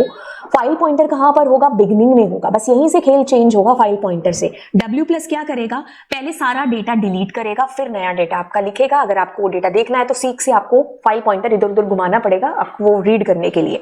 Opens a file both reading and writing के लिए, but creates a new file and overwrite existing data. If the file does not exist, इसको कोई फर्क नहीं पड़ता, नई file create हो जाएगी। Overwrites exist file if the file exist the content will be erased और overwritten. File pointer beginning में होगा क्योंकि सारा डेटा डिलीट हो ही चुका होगा। A+ मोड में फाइल पॉइंटर लास्ट में होगा, तो लास्ट से आप लिखना शुरू कर सकते हो, ठीक है। Opens a file for both reading and writing. If file doesn't exist it's okay, it will be created a new file. Any data written is added to at the end, end में ही है जो लिखा जाएगा, unless आपने file pointer को खुद से इंटेंशनली इधर उधर ना घुमाया हो तो। ओवरराइड इसमें नहीं होता है आपका data. The file pointer is at the end of the file when opened for writing, but you can move it to beginning for reading, ठीक है। आप सीक से इधर उधर घुमा सकते हो अपने फाइल पॉइंटर को। तो ये था सारे के सारे मोड के अंदर मैंने अंतर आपको यहां पर बता दिया। आई होप ये चीज आपको बड़े अच्छे ढंग से क्लियर हो गई होगी। अगर ऐसी बात है तो नीचे कमेंट सेक्शन के अंदर मुझे बताइए, और चैनल को भी है जो आप बिल्कुल शेयर करिए। सो मिलते हैं नेक्स्ट क्लास में, बाय बाय। यहां पर हम लोग क्या करते हैं, एक डिफरेंस है जो मैंने बिल्कुल एकदम पानी पानी कर दिया है, तो उस पानी पानी वाले अंतर में इसको देखते हैं। देखिए सबसे पहले आप पहले R+ को देखो और R को देखो, ठीक है। ओके, अब देखो दोनों में सिमिलैरिटी और डिससिमिलैरिटी यहीं पे क्लियर हो जाएंगी। क्या हम इसमें डेटा रीड कर सकते हैं? हाँ जी, हाँ जी। क्या हम डेटा राइट कर सकते हैं? प्लस की वजह से हाँ, बट प्लस नहीं है तो उसकी वजह से ना। बाकी सारी चीजें सेम है इसके अंदर। देखो क्या अगर creates file if doesn't exist, नहीं, कोई भी फाइल क्रिएट नहीं होगी अगर वो फाइल एग्जिस्ट नहीं करती है, बल्कि आपको फाइल नॉट फाउंड एरर आ जाएगी। वो फाइल का एग्जिस्ट होना यहाँ पर मैंडेटरी है अगर आपको काम करना है उसके साथ। Overwrite existing file, no, never. इसके अंदर आपकी कभी भी फाइल ओवरराइट नहीं होगी क्योंकि क्रिएट थोड़ी ना कर रही है, तो सिर्फ डेटा रीड कर रहा है। अपेंड करता है? नो जी, नो, अपेंड नहीं करता डेटा, ठीक है। अब पकड़ते हैं W+ को और W को। यहाँ पर ध्यान से देखिएगा, क्या इसमें डेटा रीड होता है? प्लस की वजह से हाँ, बट यहाँ पर W मोड है तो ना। क्या डेटा को आप राइट कर सकते हो? दोनों में आंसर है हाँ हाँ। अगर आपकी फाइल एग्जिस्ट नहीं करती है तो क्या नई फाइल क्रिएट हो जाएगी? हाँ हाँ। क्या डेटा ओवरराइट हो जाएगा? इकलौता यही मोड है जो आपको हाँ हाँ कह रहा है, क्योंकि पुराने डेटा को ओवरराइट करने की शक्ति इसी मोड के अंदर है। डेटा अपेंड होता है? ना ना, अपेंड नहीं होता है। अब A+ और A मोड की गर्दन पकड़ते हैं। क्या डेटा रीड कर सकते हैं? प्लस है इसलिए, बाकी नहीं कर सकते। अब देखिए क्या डेटा राइट हो जाता है? हाँ। क्या ऑलरेडी एग्जिस्ट करती हुई फाइल, मतलब अगर आपकी फाइल एग्जिस्ट नहीं करती तो क्या नई फाइल क्रिएट हो जाएगी? हाँ, दोनों में हो जाएगी, ठीक है। यही सिमिलैरिटी है A और W मोड के अंदर। ओवरराइट क्या हम डेटा को कर सकते हैं? तो इसमें है कि नहीं। ओवरराइट करने के लिए आपके पास इकलौता W मोड है जिसमें डेटा पुराना ओवरराइट हो जाएगा। यहाँ तो ऑलरेडी एग्जिस्ट डेटा के साथ डेटा क्या हो जाता है? अपेंड हो जाता है, ठीक है। तो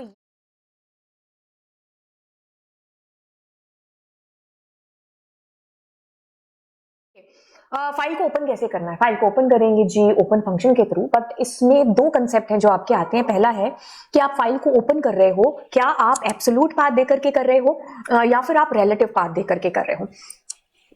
तो इन दोनों में क्या अंतर है, इसको हम लोग यहाँ पर आज की इस कक्षा के अंदर बिल्कुल है जो देखने वाले हैं। पहले सबसे पहले देखते हैं कि how to open a file. देखिए फाइल को ओपन करने के लिए आपके पास पहले से ही बना बनाया एक फंक्शन है जिसका नाम है ओपन फंक्शन, क्योंकि आपको क्या करना है, आपको फाइल को ओपन करना है। क्लोज करने के लिए क्लोज क्लोज क्लोज फंक्शन है, ओपन करने के लिए ओपन फंक्शन है। ओके, अब क्या चीज आती है कि आपको फाइल ओपन करनी है ओपन फंक्शन के थ्रू। उसमें आप देते हो दो पैरामीटर। पहले में आएगा कि आपको क्या, कौन सी फाइल ओपन करनी है, आपको उसका पाथ या फिर उसका नाम है जो यहां पर रखना होता है। फिर आप देते हो मोड। अगर आप मोड नहीं देते हो, मोड का मतलब है पर्पस, क्यों फाइल को ओपन करना है। जैसे मैंने किताब उठा ली, अब मम्मी आगे, मम्मी कह दे क्यों उठाई है किताब, मैं कहूंगी पढ़ने के लिए, है ना। मम्मी कहती पढ़ने के लिए तो नहीं उठाई है ना। ऐसे ही कुछ करना होगा, ऐसे हवा लेनी होगी, है ना। कई बच्चे रिलेट कर पा रहे होंगे, है ना। कईयों के जख्म है जो कुरेदे जा रहे होंगे इस एग्जाम्पल के थ्रू। अच्छा चलिए, मोड यानी कि पर्पस क्या है आपकी फाइल को ओपन करने का। पर्पस आप अगर नहीं देते हो तो बाय डिफॉल्ट मोड क्या होता है, अभी हमने मोड वाली क्लास के अंदर चीजें देखी थी कि आर मोड होता है, that is by default mode, है ना। ओके देखो क्या आएगा फर्स्ट पैरामीटर में कि नाम या फिर पाथ देंगे और फिर मोड देंगे, ठीक है। तो ये आपकी फाइल का हैंडल हो गया, ऑब्जेक्ट हो गया आपकी फाइल का।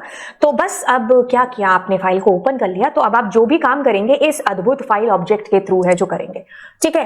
ओके, अब एक नॉर्मल हम फंक्शन बनाते हैं, या फंक्शन कह लो, एक फंक्शन ही बना लेते हैं। जैसे मैंने कहा डेफ फाइल हैंडलिंग, ठीक है। और उसके अंदर मैंने क्या किया, एक ऑब्जेक्ट बना लिया और यहां पर मैंने अपनी फाइल, जैसे मैंने ऊपर लिखा है ना न्यू फाइल, है ना, तो मैंने क्या किया यहाँ पर प्रिंट और मैंने file dot read. By the way read का मतलब भी हमें थोड़े दिनों में पता चल जाएगा क्योंकि हम करने वाले हैं रीड फंक्शन को भी। बाय द वे देखो क्या हुआ, ये फंक्शन कॉल हुआ, यहाँ पर आए, वो आपको बातें चीजें पता है, but understand the meaning of this open function. Open function we are using to open the file. यहाँ पर मैंने क्या दिया, उस फाइल का नाम दिया कि मुझे इस फाइल को ओपन करना है, और मोड क्या है यहाँ पर by default, that is are mode. आप अपनी मर्जी से कोई भी और मोड है जो बेसिकली दे सकते हो। अगर आप मैनुअली आर मोड लिखना चाहते हो तो वो भी कूल है। चलिए अब क्या है कि आपने अपनी फाइल को ओपन किया, आर मोड के अंदर रीड कर लिया डेटा कंटेंट, आप फाइल को क्लोज करना इज मैंडेटरी।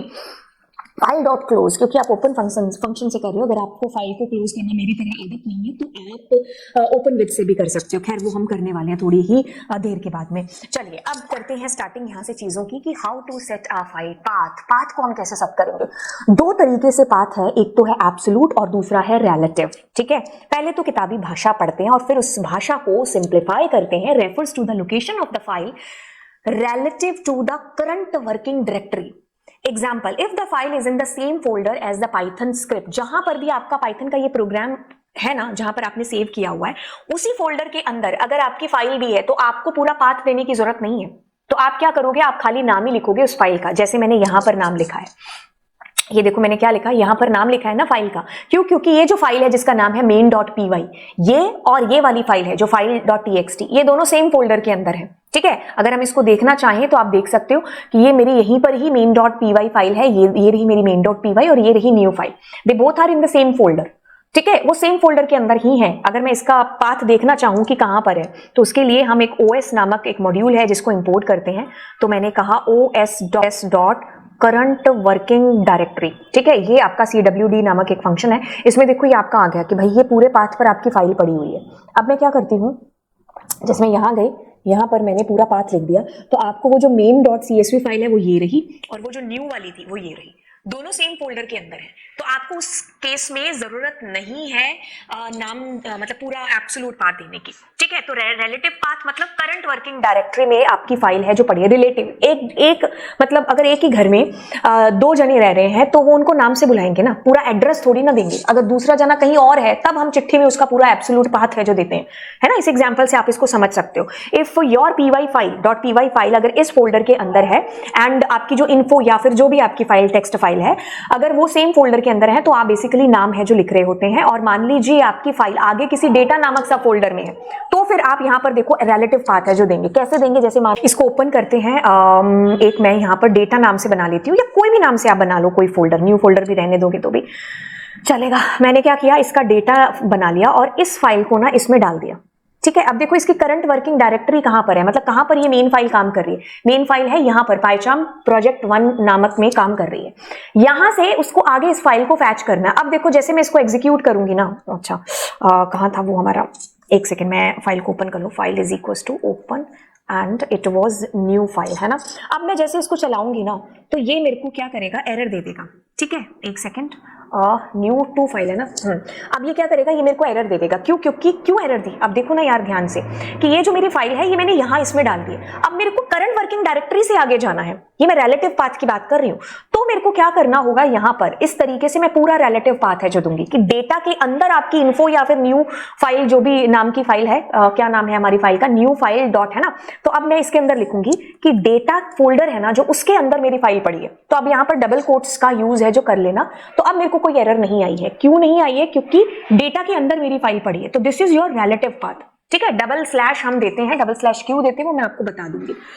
पहले तो आप इसको समझो, refers to the location of the file relative to the current working directory. Current working directory में आगे कहां पर है आपकी फाइल या फिर उसी डायरेक्टरी के अंदर है, करंट वर्किंग के अंदर ही, दोनों सेम फोल्डर में है तो आपको नाम देने की जरूरत पड़ेगी। आपको ऐसे पाथ वाथ लिखने की नीड नहीं पड़ती है। ठीक है, तो मैंने आपको बता दिया अलग फोल्डर बना करके भी, तो ये चीज क्लियर हो गई।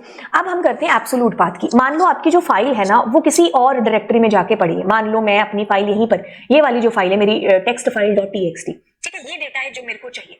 तो मैं क्या करती हूँ, इसका पूरा पाथ पहले कॉपी कर लेती हूँ। अब या तो ऐसे पाथ कॉपी कर लो या फिर क्या करो, प्रॉपर्टीज में जाकर के यहां से इसको सेव मतलब इसको कॉपी कर लो। ठीक है, तो मैंने कॉपी एज ही कर लिया। तो अब मैं क्या करती हूँ, इसको एक बार कट करती हूँ और यहाँ पर वही पाथ आपका कॉपी करती हूँ। एक बार के लिए क्या काम करती हूँ, या तो यहाँ पर आर लिखेंगे या फिर डबल स्लैश लिखेंगे। अब एक बार मैं इसको एग्जीक्यूट करती हूँ, मेरे पास कोई एरर आई नहीं है, बिल्कुल नहीं आई है। मैं इसको रीड करना चाहूँ तो I can read it something like that, जो कि हम पुराना अभी करते हुए आ रहे हैं।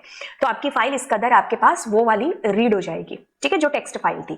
अब ध्यान से सुनो, मैंने ये आर या डबल स्लैश का मेथड आपको क्यों बताया, पहले इसको बीच में से क्लियर करते हैं। माय नेम इज, ठीक है, अब मैंने ये पूरी की पूरी लाइन यहां पर लिखी। ठीक है, अब ये प्रिंट हो जाएगी। मैं चाहती हूं कि लवजीत नई लाइन में प्रिंट हो, तो मैं स्लैश एन का यूज करूंगी। तो स्लैश एन का यूज करने की वजह से लवजीत है जो नेक्स्ट लाइन में आ गया। अब जैसे मैं यहां पर कर दूं स्लैश टी, तो स्लैश टी 4 स्पेस है जो छोड़ करके आएगा। तो इस तरीके से हमारे पास काफी सारे स्पेसिफायर्स यहां पर यूज होते हैं पाइथन के अंदर। तो पाइथन इसको ऐसे समझ लेगा कि अच्छा मैं इनका यूज है जो कर रही हूँ, स्लैश टी स्लैश पी का। ठीक है, और भी बहुत सारे हैं। तो इस वजह से हम क्या करें, या तो मैं इसमें डबल स्लैश लगा दूं, ठीक है, तो इसको वो रॉ स्ट्रिंग मानने लग जाएगा। अदरवाइज अगर आप स्लैश टी का यूज करते हैं तो आप यहां पर आर भी है जो लिख सकते हो। ठीक है, तो दोनों में से कुछ भी कर लो इसको रॉ बनाने के लिए, या तो आप यहां आर लिख लो या फिर इसको डबल स्लैश है जो आप कर दो। ठीक है, अब देखो क्या चीज है, पाइथन भी तो मतलब पाइथन के अंदर जो भी, क्योंकि कंप्यूटर अगर हमने बचपन में पढ़ा था कि कंप्यूटर इज मशीन, मशीन के अंदर हम जो भी लिखेंगे मतलब मशीन को हम जो भी इंस्ट्रक्शन देंगे वो उस तरीके से काम करेगी। तो अब ये भी क्या है, इंस्ट्रक्शन आपने दी है तो आपको उसको फिर बताना ही पड़ेगा आर लिख करके कि ये रॉ स्ट्रिंग है।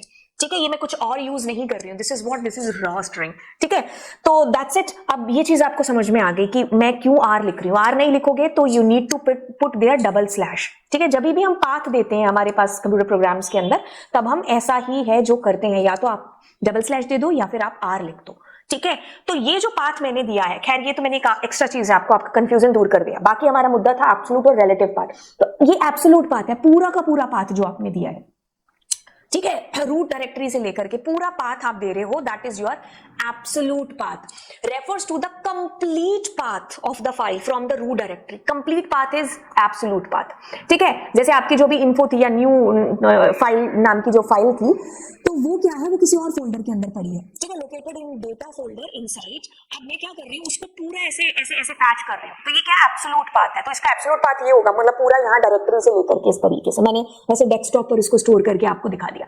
तो ये complete path is your absolute path. But अगर मेरी करंट वर्किंग डायरेक्टरी में फाइल पड़ी है तो मैं नाम लिखूंगी। अगर वहां से आगे वो किसी फोल्डर में है जहां पर मेरी ये खुद की फाइल, जैसे ये मेन डॉट थी ना, तो ये मेन जो फाइल जहां पर पड़ी है वहां से आगे किसी फोल्डर में पड़ी है, तो मैं रिलेटिव पाथ का यूज है जो कर रही होंगी, जो हमने अभी अभी किया। ठीक है, तो ये relative path and complete path आपका क्या हो गया, एब्सोल्यूट पाथ हो गया। तो ये जो मैंने दिया है, this is your absolute path. ये रिलेटिव, क्योंकि यहां पाथ तो देने की जरूरत पड़ी नहीं आपको, क्योंकि दोनों सेम ही फोल्डर के अंदर फाइल पड़ी होगी आपकी।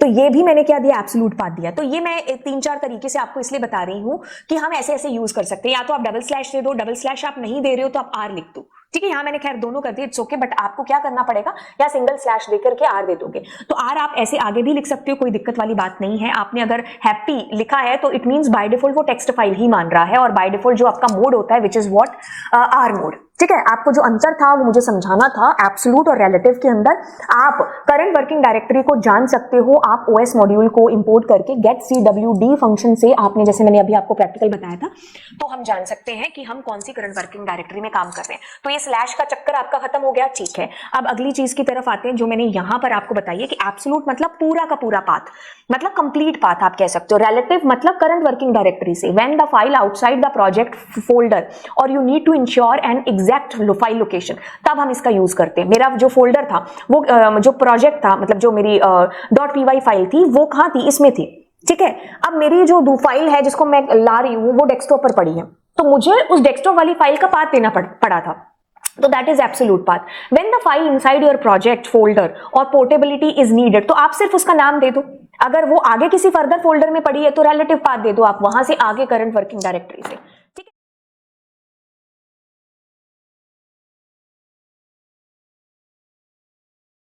है द मोस्ट इंपॉर्टेंट डिफरेंस कहता है कि हम फाइल को ओपन करते हैं ओपन फंक्शन से, और कभी कभार हम विद ओपन से भी फाइल को ओपन करते हैं। तो दोनों में अंतर क्या है, कौन सा है जो हमें यूज करना चाहिए, किस पर्पस के लिए हम यूज करें। खैर पर्पस दोनों का तो एक ही है कि फाइल को ओपन करना है, लेकिन दोनों के अपने एडवांटेजेस हैं। क्या है, सबसे पहले बात करते हैं ओपन फंक्शन की, जो कि मोस्ट कॉमनली फंक्शन है जब भी हम ओपन करते हैं अपनी फाइल को। तो ये थोड़ा हैंडी है, मतलब हम ज्यादातर इसको यूज कर रहे होते हैं। विद ओपन नहीं करते हैं हम इतना ज्यादा use as comparatively to open. Open function is use to open a file. जब हमें डेटा को रीड करना है, राइट करना है या अपेंड करना है, तो आप ओपन फंक्शन और फिर उसके अंदर आपके फाइल का पाथ या फिर उस फाइल का नाम और साथ में आप उसका पर्पस यानी कि मोड दे देते हो। तो एक सिंपल इसका फॉर्मेट है जो आप लिखते हो फाइल को ओपन करने का। आपको कुछ नहीं, फाइल का नाम और फाइल का मोड देना, दैट्स इट, आपकी फाइल ओपन हो जाएगी। अब इसमें चीज रहती है कि आप जब भी फाइल ओपन करो ना, तो आप उसको क्लोज जरूर है जो करो, क्योंकि अगर आप क्लोज नहीं करोगे तो आपका डेटा राइट है जो उस तरीके से नहीं हो पाएगा, मतलब नहीं हो पाएगा आपका डेटा राइट। तो आपको फाइल को क्लोज करना ही है जो पड़ेगा। बट जबकि आप यहाँ पर विद के साथ में ओपन करोगे तो थोड़ा सा सिंटेक्स चेंज हो जाएगा। चेंज कैसे होगा? Syntax will be change like this. जैसे आपकी फाइल मैंने यहाँ पर विद लगाया, उसके बाद में आपको ओपन लगाना है, देन आपको आपकी फाइल का नाम, मोड और आप अलियासेस का यूज करते हो। यहाँ पर आप फाइल एफ कोई भी नाम दे सकते हो, जैसे आप इंपोर्ट पांडास एज पीडी देते हो या फिर आप कोई भी नाम यहाँ पर अलियासेस में देते हो, जैसे आप एसक्यूएल में भी अलियासेस का यूज करते हो। देन आपने इंपोर्ट मैथ्स एज एम कर दिया, तो मतलब मैथ्स की जगह पर you need not to write again again again m maths maths maths, आप एम से उसका काम है जो चला सकते हो आगे। वैसे ही इतनी सारी ये जो लाइन लिखी है इसको हम एफ से जानेंगे अभी, ठीक है। तो बाय द वे हम पहले क्या करते थे, f is equals to open और सब। तो अब ये जो हमने लिखा है, मतलब एक तरीके से ये फाइल का ऑब्जेक्ट हमारा, अब इससे हम आगे फाइल से काम है जो करेंगे, वैसे ही ये है, ठीक है। अब मैंने क्या किया, यहाँ पर इंडेंटेशन आएगी, तो जो काम मेरे को करना है ना, जो मैंने यहाँ इसके बाद करना है वो मेरे को यहाँ करना पड़ेगा। तो इसका थोड़ा सा इंडेंटेशन और ये सारी चीजें ध्यान में रखनी होंगी। बाकी देखो, with is a cleaner and safer way. ऐसा क्यों है? क्योंकि इसमें ऑटोमेटिकली आपकी फाइल क्लोज हो जाती है। अगर आपको हैबिट नहीं है फाइल क्लोज करने की, तो आपको मैनुअली करने की जरूरत नहीं है, जबकि इसमें आपको मैनुअली फाइल को क्लोज करना पड़ेगा अगर आप चाहते हो आपका डेटा राइट हो जाए। लेकिन इसमें ऐसी जरूरत नहीं पड़ती है, आपको फाइल डॉट क्लोज की जरूरत नहीं पड़ेगी। उसके लिए काम करते हैं कि हम लोग यहाँ पर आइडियली में एक बार ओपन करते हैं तो वहां पर आपको आपका आउटपुट है जो अच्छे बेहतर तरीके से रिफ्लेक्ट होगा। जैसे मैं यहाँ गई और मैंने यहाँ पर लिखा फाइल और मैंने ओपन किया फाइल को। एक काम करते हैं, फाइल को हम सेव करते हैं कहां पर? डेस्कटॉप पर, ठीक है। तो मैंने यहाँ पर कहा माई फाइल एंड डेस्कटॉप पर पड़ी हुई ये जो फाइल है ना, इसी को ही हम क्या करते हैं, ओपन करते हैं, ठीक है। और इसके अंदर कुछ डेटा डालते हैं। तो मैंने कहा माई फाइल डॉट txt। अब ये R मोड है, आपको पता है, by default mode is R mode. मैंने यहाँ पर W कर दिया इसको, ठीक है। अब मैं क्या करती हूँ, F डॉट और मैंने कहा राइट एंड मैं राइट करूंगी इसमें कुछ भी डेटा, जैसे मैंने लिखा कुछ भी, ठीक है। और मैं क्या कर रही हूँ, दैट्स इट। इतना करके अब मैं इसको सेव कर रही हूँ, सेव कर दिया, ठीक है। एक बार देखते हैं आपकी फाइल में पहले से कुछ पड़ा हुआ डेटा है या नहीं। इसमें सिर्फ ओपी पड़ा हुआ है, ठीक है। अब एक काम करेंगे, अब इसको एग्जीक्यूट करेंगे फाइल को, कोई एरर आई नहीं। लेकिन हम ये चीज जानते हैं कि जो हमारी फाइल है उसके अंदर देखो सब कुछ वाइप आउट हो चुका है। मतलब डब्ल्यू मोड का तो मतलब यही था ना कि डेटा वाइप आउट होना, बट उसके बाद वो राइट तक नहीं हुआ डेटा। द नीड कि आपको उसको क्लोज करना मैनुअली यहाँ पर पड़ेगा। तो एफ डॉट क्लोज अब मुझे करना पड़ेगा इसको। अब मैं सेव करूंगी, देन मैं इसको एग्जीक्यूट करके वापस से मैं एक बार फाइल को ओपन करूंगी, तो यू गाइज विल फाइंड कि that data is inserted now. तो ये एक ड्रॉबैक हो जाता है। बाकी फायदा तो ये है कि आपको जल्दी जल्दी अगर लिखना है, मतलब क्योंकि ये ज्यादा कह लो कि फेमिलियर है हम लोग इससे, ओपन फंक्शन के से, है ना। ओके, तो अगर मैं अब क्लोज नहीं करना चाहती हूँ तो मैं क्या कर सकती हूँ, बेसिकली मैं इसको एक बार कॉमेंट आउट करूंगी सारी चीजें, एक सेकेंड। तो अब मैं क्या करती हूं, अब मैं यहां पर विद के थ्रू ओपन करूंगी, विद ओपन एंड यहां पर मैं वो सारा पाथ और ये सारी चीजें दे देती हूं, मैं यहां पर लिखूंगी। और अब मैं इसको अलियासेस और मैंने कहा एज एफ या जो भी आप देना चाहें। तो ये सेम चीज मैं यहां पर कर रही हूं। इसको मैंने क्या किया, कॉपी किया, सेव करके F5 लिखा। तो अब मैं जैसे ही इस फाइल के अंदर जाऊंगी तो आप ये पाओगे कि आपने क्लोज नहीं किया, फिर भी आपका डेटा इसके अंदर है। मैं इसको कट करके एक नया डेटा लिखती हूँ, तो मैंने कहा न्यू। तो अब मैं इसको सेव करके F5 करूंगी and then I will open this file again. तो यू गाइज विल फाइंड कि आपको इसको मैनुअली क्लोज करने की जरूरत नहीं पड़ी इस फाइल को, मतलब इस मेथड के थ्रू, ठीक है। तो इससे क्या हो गया, आपकी फाइल ऑटोमेटिकली क्लोज हो गई। तो ये एक फायदा हो जाता है, ठीक है। अगर एरर वेरर भी आ रही है, कुछ भी हो रहा है, तो ज्यादातर बाइनरी फाइल में हम इसी से ओपन करते हैं, ठीक है। ओके, तो हमें ये चीज समझ में आती है कि ओपन, और अगर हमने ओपन किया है तो हमें क्लोज भी है जो फाइल मैनुअली करनी पड़ेगी, लेकिन इसमें ऑटोमेटिकली आपकी फाइल क्या है, जो है वो क्लोज हो जाती है, ठीक है, तो ये एक सेफर तरीका और एक क्लीनर तरीका है. It ensures that the file are always closed properly even if there is an error while processing the file. This prevent potential file access issues और मेमोरी लीक्स.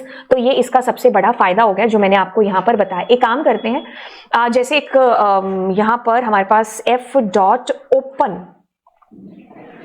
क्लोज्ड नाम से एक एट्रीब्यूट है, मैंने ये यूज किया, सेव किया.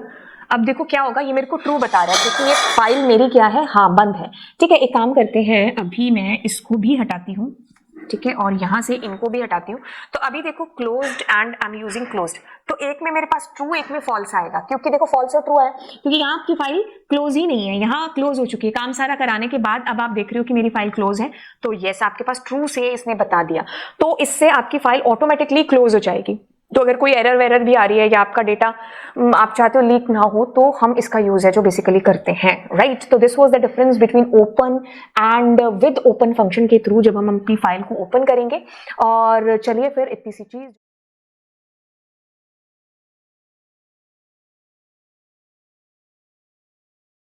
Read versus read line versus read lines, तो क्या अंतर है इनके बीच में. तो चलिए जल्दी जल्दी वाली क्लास में जल्दी जल्दी जानते हैं डिफरेंस कि भाई इन तीनों में क्या अंतर है. सबसे पहले तो चलिए गर्दन पकड़ते हैं रीड की, बट उससे भी पहले एक बार बता दूं कि जब भी आपको आपकी फाइल के अंदर का डेटा रीड करना है तब हम इनमें से कोई भी फंक्शन है जो यूज करते हैं, बट हर फंक्शन जरूरत के हिसाब से चेंज हो जाएगा. तो सबसे पहले हमने किसकी गर्दन पकड़ी, रीड फंक्शन की. तो चलिए थ्योरेटिकल पोर्शन पढ़ते हैं. किताबी भाषा कहती है the read method is used to read the entire content of the file at once. तो मैं एक तो यहां पर इसको राउंड करूंगी और एक यहां पर एंटायर कंटेंट पर. ये क्या करता है, रीड करता है. क्या रीड करता है मेरे बच्चे, ये एंटायर सारी की सारी फाइल एक ही वन गो के अंदर रीड कर देगा. ठीक है, आपकी फाइल है, आपकी फाइल के अंदर आपने कहा रीड, अब क्या होगा, आपकी फाइल का सारा डेटा रीड हो जाएगा, राइट. लेकिन ये इकलौता यूज नहीं है इसका. अब ये कहता है कि हमेशा जब आंसर आपको रिटर्न करेगा ना, तो जो भी डेटा आपके पास आएगा टेक्स्ट फाइल के अंदर हम इसको यूज करते हैं, ये हमें स्ट्रिंग में आंसर रिटर्न करेगा. अब इसमें क्या होता है कि it keeps the new line character between the lines. बिल्कुल जैसे एक लाइन है न्यू लाइन कैरेक्टर, दूसरी लाइन न्यू लाइन कैरेक्टर, ऐसे होता है. तो अब ये क्या करेगा, जब भी मतलब इनको रखेगा एज इट इज आपकी फाइल आपकी प्रिंट हो जाएगी. ठीक है, अब ये कहता है कि साइज पैरामीटर ये एक ऑप्शनल है. मतलब मैंने यहाँ अगर कुछ नहीं दिया था तो ये क्या कर रहा था, एंटायर फाइल आपको दे रहा था. लेकिन अगर आपने इसमें लिखा 2, तो इट मींस ये उस फाइल के 2 कैरेक्टर रीड करके देगा जहां पर भी फाइल का पॉइंटर है वहां से. जैसे मैंने लिखा 100, तो 100 फर्स्ट कैरेक्टर रीड कर लेगा ये. ठीक है, बाय डिफॉल्ट ये एंटायर फाइल को रीड है जो बेसिकली करता है. इसके लिए हम क्या करते हैं, अभी सबसे पहले चलते हैं कर देते हैं. ठीक है, तो ये आपकी फाइल है. एक काम करते हैं हम लोग दूसरी फाइल ओपन कर लेते हैं जो कि हमारे पास ऑलरेडी पड़ी हुई है. न्यू फाइल थी है ना. ओके, तो न्यू फाइल आई थिंक पड़ी हुई होनी चाहिए. न्यू फाइल तो शायद हमने लास्ट टू लास्ट एग्जांपल में डिलीट कर दी थी. ओके, अब हम न्यू फाइल को ले आते हैं.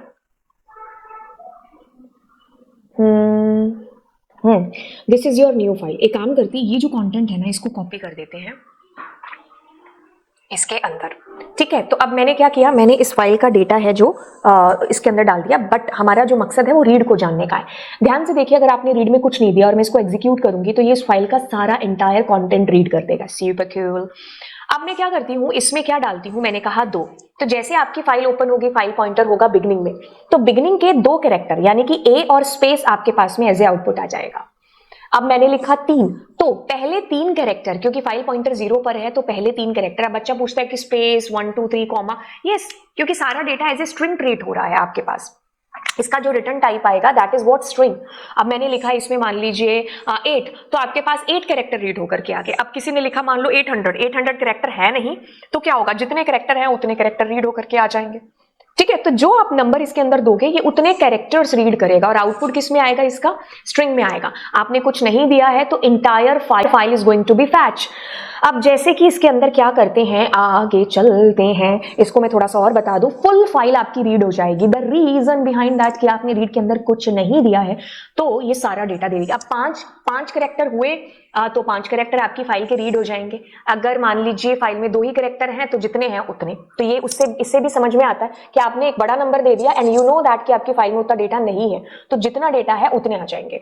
अब देखो क्या चीज हो रही है, यहां पर एक चीज समझो, आपने यहां पर लिखा 5, तो इसने 5 कैरेक्टर रीड कर दिए, 1 2 3 4 5, ठीक है, मतलब TWINK, 1 2 3 4 5। अब फाइल पॉइंटर इज हेयर, अब ये नेक्स्ट आपके कैरेक्टर रीड करेगा क्योंकि आपने लिखा 20, तो अब ये नेक्स्ट 20 कैरेक्टर आपके रीड करके देगा। इस चीज को समझिए कि व्हाट हैपेंड हियर गाइस। आपने कहा 3 कैरेक्टर, ठीक है, ओके, फिर आप क्या करते हो, नेक्स्ट आपको 2 कैरेक्टर, देन आप क्या करते हो नेक्स्ट 3, एंड देन आप नेक्स्ट 5 कैरेक्टर रीड करना चाह रहे हो। तो ध्यान से सुनिए क्या चीज होने वाली है इसके अंदर। सबसे पहले तो अगर हम इसको देखेंगे तो इसमें I और स्पेस और F आना चाहिए, तो आपके पास A स्पेस F आ गया। अब आपका फाइल का पॉइंटर यहाँ है, तो नेक्स्ट 2 कैरेक्टर यानी कि LU आ जाना चाहिए यहाँ पर। फिर आप नेक्स्ट 3 कर रहे हो तो आपके पास CTU आना चाहिए एज पर इसके अकॉर्डिंग, तो आपके पास CTU, तो अगर मैं इसको करूं ये CT। अब नेक्स्ट 5, तो आपके पास 1 2 3 4 और 5, तो आपके पास में ये आ जाएंगे नेक्स्ट 5 कैरेक्टर। तो एक बार एग्जीक्यूट करते हैं, तो इस तरीके से आपके पास data is going to be fetch. ये चीज मेरे ख्याल से आपको बड़े अच्छे ढंग से मैंने समझा दी। अब ये नेक्स्ट 20 कैरेक्टर रीड करेगा, पहले 5 हुए फिर नेक्स्ट 20 हुए, ठीक है। अब अगला चलते हैं और बात करते हैं किसकी, रीड लाइन की। इसमें भी आपका जो आउटपुट है वो स्ट्रिंग में ही आएगा, लेकिन ये क्या करता है, लाइन बाय लाइन, मतलब एक एक लाइन आपकी फाइल की फैच करके देगा आपको इसको लूप के अंदर यूज करना पड़ेगा जब आप इंटायर फाइल है जो चाहते हो, अदरवाइज ये एक लाइन दे देगा, दोबारा यूज करोगे दूसरी लाइन, इस तरीके से ये आपको जो है फैच करके देने वाला है। अब इसमें स्ट्रिंग में आउटपुट है जो आपका आएगा, ठीक है। जहां पर भी न्यू लाइन कैरेक्टर है ना, ये इसके लिए नई लाइन है। इसको कैसे पता चलेगा ना कि ये नई लाइन है, जहां न्यू लाइन आ गया वो वहां तक न्यू लाइन है जो मान लेगा। Use when you want to process the file line by line, this method is called multiple times to read successive lines from the file. तो आपको लूप वूप का सहारा लेकर के फैच करना होगा डेटा अगर आप लाइन्स करना चाहते हैं, ठीक है। अब जैसे मैंने क्या किया, लाइन यहां पर लिखा, तो लाइन से क्या हो जाएगा, पहली लाइन आपके पास में आ गई, ठीक है। अब जैसे मैंने इसको दोबारा एग्जीक्यूट किया, लिसन टू मी केयरफुली, अब दूसरी लाइन आपके पास आ जाएगी। अब जैसे मैंने तीसरी बार किया तो तीसरी line is going to be execute. अब ये जो बीच में स्पेस आ रहा है that is because of new line की वजह से। आप ये नहीं चाहते हो कि आपके पास स्पेस आए, तो आपको पता है आप एंड का यूज है जो कर रहे होते हैं, ठीक है। तो आपके पास में इस तरीके से अब ये जो न्यू लाइन है वो नहीं आएगी। बाय द वे आपको ये जानना है कि लाइन बाय लाइन आपका डेटा आपको फैच करके देता है। हम इसका यूज यहां पर भी कर सकते हैं, जैसे मैंने फॉर लूप का यूज किया, ठीक है। तो मैंने कहा for I in, अब हमें पता नहीं है कि हमारी फाइल के अंदर कितना डेटा है, ठीक है। तो मैं एक काम करूंगी कि मैं यहाँ पर एक बार इंफिनिटी लूप चला लेती हूँ। तो मैंने कहा while true, अब मेरे पास में क्या हो, डेटा के अंदर क्या आ जाए, फाइल के अंदर फाइल डॉट, और ये रीड लाइन मैंने कर लिया। अब मैंने कहा कि इफ जो डेटा है वो नॉट इन एम्प्टी है, मतलब खाली नहीं है, तो क्या हो जाए, मतलब जैसे इसके अंदर आपके पास आएगा तो आप इसको क्या कर दोगे, प्रिंट कर दोगे, ठीक है, ओके। और अगर मान लीजिए खाली होता है, आप कोई भी कंडीशन ऐसे लगा सकते हो, तो खाली मतलब आप ब्रेक करके लूप से बाहर आ जाओगे। एक काम करते हैं, इसको एग्जीक्यूट करते हैं। अब देखो कैसे एग्जीक्यूट हुआ, पहले तो देखो सारी लाइनें प्रिंट हो गई, सुपर कूल। अब देखो इसके अंदर काम हुआ तो हुआ कैसे हुआ होगा, ठीक है। इसके लिए एक बार ऊपर करते हैं, या अब देखो क्या चीज है, मैंने यहाँ पर इंफिनिटी लूप चलाया क्योंकि मुझे पता नहीं कि मेरे लूप को बंद कहाँ करना है, बट मुझे इतना पता है कि जब सारी लाइनें खत्म हो जाएंगी ना तब मैं अपने लूप को बंद करूंगी, बट मुझे पता ही नहीं कि फाइल में कितनी लाइन्स है। अब मैंने क्या किया, इंफिनिटी लूप चलाने के बाद में ये चला दिया। इसका मतलब है कि फाइल में जो लाइन लिखी है ना, पहली लाइन, वो रीड होकर के इस डेटा के अंदर चली जाएगी। अब मैंने कहा कि अगर डेटा आपका खाली नहीं है तो उसको प्रिंट कर दो, तो उसने कर दिया। फिर दूसरी लाइन आएगी, फिर तीसरी लाइन आएगी। जैसे ही हम एंड ऑफ द फाइल पहुंचेंगे तो इस डेटा के अंदर क्या आएगा, कुछ भी नहीं। तो कुछ भी नहीं आएगा तो तब आपका एल्स चलेगा और ब्रेक करके आप लूप से बाहर आ जाओगे, क्योंकि इन्फिनिटी लूप के लिए आपको ब्रेक लगाना होता है। या तो आप यहां पर स्पेसिफाई कर दो कि इतनी बार चले, और या अगर आप स्पेसिफाई नहीं कर रहे हो तो आपको फिर ऐसे प्रोग्रामिंग के थ्रू इसको ब्रेक करना है जो पड़ेगा, ठीक है। तो ये चीज आपने देखी कि what is the use of read line. Read line एक एक लाइन आपकी रीड करता है। अब इसमें और चीजें देख लीजिए, जैसे मैंने कहा प्रिंट फाइल डॉट रीड। कई बार बच्चा ये भी पूछ लेता है कि मैम मैं इसमें 2 दूंगा तो क्या आएगा, तो ये भी 2 कैरेक्टर आपको रीड करके देगा। अब आप कहोगे then what is the difference between read and read line. जैसे मैंने यहाँ 4 लिखा तो ये शुरू के 4 कैरेक्टर रीड कर दी, यही चीज रीड में हो जाती। लेकिन इसमें ये चीज होगी, जैसे मैंने 400 लिखा तो ये करता तो सिर्फ एक ही लाइन के कैरेक्टर को रीड है। ऐसा नहीं है कि आपके आगे फाइल के अंदर की लाइनें रीड कर देगा, नो। इसकी जो लिमिट है वो वहीं तक है जहां तक एक लाइन है, मतलब जैसे ही न्यू लाइन से हिट करेगा खत्म हो जाएगा, मतलब एक ही लाइन का डेटा फैच करेगा। ठीक है, तो अब चलते हैं यहां पर और इसके यूजेस और देखते हैं। जैसे मैंने आपको ये बता दिया कि एक ही लाइन आपकी रीड होगी, जैसे आपने कहा एक पहले ये वाली लाइन आपकी रीड हुई, प्रिंट करा ली, फिर दूसरी लाइन आपकी रीड होगी, तो जितनी बार आप प्रिंट करते जाओगे लाइन बाय लाइन उतनी बार आपका डेटा प्रिंट होता जाएगा। तो बजाय बार बार लिखने के हम लूप का सहारा ले सकते हैं। ठीक है, तो ये जो बीच का स्पेस था उसको रिमूव करने के लिए हमने क्या किया, हमने यहां पर एंड का यूज है जो कर लिया। ठीक है, अब देखो जैसे मैंने 5 किया तो ये शुरू के 5 कैरेक्टर रीड कर गया, लेकिन जैसे ही मैंने कोई ऐसा नंबर दे दिया, क्योंकि मुझे पता है 5000 कैरेक्टर्स है ही नहीं मेरी फाइल में, तो ये क्या करेगा, उसी एक लाइन का, मतलब एक ही लाइन का पोर्शन है जो आपको प्रिंट करेगा, एंटायर आपकी एक पूरी की पूरी लाइन। इसका ये मतलब नहीं है कि आगे वाला प्रिंट करा दे, वो रीड में होता था, इसमें नहीं होता। रीड में और इसमें सिमिलैरिटी ये है कि दोनों स्ट्रिंग में आपको आंसर रिटर्न करते हैं, इसका भी आंसर स्ट्रिंग में ही रिटर्न होता है। अगले कंटेंट की तरफ चलते हैं जो कि हमारा है रीड लाइंस फंक्शंस की तरफ। कहता है रीड लाइंस फंक्शन क्या काम करता है। पहली चीज तो ये जो आपको आंसर रिटर्न करने वाला है वो लिस्ट के अंदर है जो बेसिकली करने वाला है, ये चीज आपको ध्यान रखनी है। बहुत सारे प्रोग्राम्स होंगे जो रीड लाइन और रीड लाइंस से हम निपटा सकते हैं, तो अगर आपको रीड लाइन से ना समझ में आए तो वो आप रीड लाइन से कर लो। इसलिए आपका लिस्ट का कंटेंट है ना, जो आपका कंसेप्ट है वो आपका 100% क्लियर है जो होना चाहिए। लिस्ट आपको इसको सीखने के लिए बहुत ढंग से आ गई तो ये कुछ भी नहीं है, मतलब एक तरीके से लिस्ट ही पढ़ रहे हो अब आप यहां पर। तो जैसे ही आपने रीड लाइंस मतलब स लगा दिया ना, जैसे मम्मी हमारी बचपन में प्लूरल सिखाती थी, मैम भी है ना, तो मैम कहती थी एस लगा देंगे तो वो एक से ज्यादा हो जाएगा, ऑब्वियसली एक से ज्यादा, यानी कि एंटायर फाइल आपकी एक लिस्ट के तौर पर ये जो है रीड कर लेगा सारी की सारी लाइनें आपकी फाइल की। तो आउटपुट स्ट्रिंग में नहीं आएगा, आउटपुट आपका आएगा लिस्ट में। हालांकि जो डेटा फैच होगा वो तो स्ट्रिंग में होगा, लेकिन ये रीड लाइंस है जो आपको, ये आपको लिस्ट में आंसर रिटर्न करेगा। Read the entire file and return each line as an element in the list. इस चीज को मैं अंडरलाइन कर दूं आपके लिए, बच्चे क्या करता है ये आपकी फाइल के अंदर की हर एक लाइन को आपकी लिस्ट का कंटेंट बना देगा। कैसे बताते हैं, ध्यान से सुनिए। Return a list where each element is a string representing a line. हर एक जो आपकी फाइल की लाइन है ना वो क्या कर रही है, एक एक मतलब एलिमेंट बना रही है आपकी लिस्ट का। ठीक है, तो a list where each element in a string representing a line, ये एक लाइन है, फिर अगर दूसरी लाइन है तो वो कॉमा से, तीसरी है तो इस तरीके से आएगी। Including the new line character, new line character भी इसमें आएगा। Use when you need to read all lines at once, एक ही झटके में मुझे सारी की सारी लाइंस चाहिए तब हम इसका यूज कर रहे होते हैं। And work with them in a list, new line character, each line in the list ends with the new line character. अब इसको मैं प्रैक्टिकली आपको बता दूं कि क्या चीज हो रही है। देखिए रीड लाइंस आपने यहां पर किया, ठीक है, अब मैं इसको बताऊंगी क्या कर रहा है, ध्यान से सुनिए। If this is your file का डेटा, देखो देखो देखो, ये पहली जो लाइन है वो पहला कंटेंट आपकी लिस्ट का आ गया यहां पर। ध्यान दीजिए क्या चीज हुई यहां पर, ये आपकी 0th नंबर लाइन है, देखो 0th नंबर। फिर आपके पास में अगली लाइन है दैट इज 1 नंबर इंडेक्स, फिर ये आपकी 2 नंबर इंडेक्स। देखो ये आपकी लिस्ट ही है जो एक तरीके से आप यहां पर करोगे काम लिस्ट के साथ में। समझ में आई चीज। अब अगर आप ऐसा चाहते हो कि इसको मैं करूं कि मैं इसका भी 0 नंबर देखूं, देखो मैं क्या करूं इसका 0, तो मतलब हम ये फ्लक्चुएटिंग चार्म इसको हम लोग यहां पर है जो प्रिंट कर रहे होंगे। तो जैसे मैंने कहा -1, तो आपकी फाइल के अंदर लिस्ट में लास्ट वाली आइटम क्या थी, जो भी लास्ट वाला था ये था ना, यू अबंडन, है ना, तो ये वाला प्रिंट हो गया क्योंकि आपने क्या लिखा -1 यहां पर। समझ में आई चीज, आपका डेटा लिस्ट में आ रहा है फैच होकर के। तो वो सारे प्रोग्राम जिसमें हमें कहता है कि भाई जो लाइन ए से स्टार्ट हो रही है, एम से स्टार्ट हो रही है, उन प्रोग्राम्स को हम लोग करते हैं रीड लाइंस के थ्रू। इसका जो डेटा टाइप है दैट इज व्हाट, लिस्ट।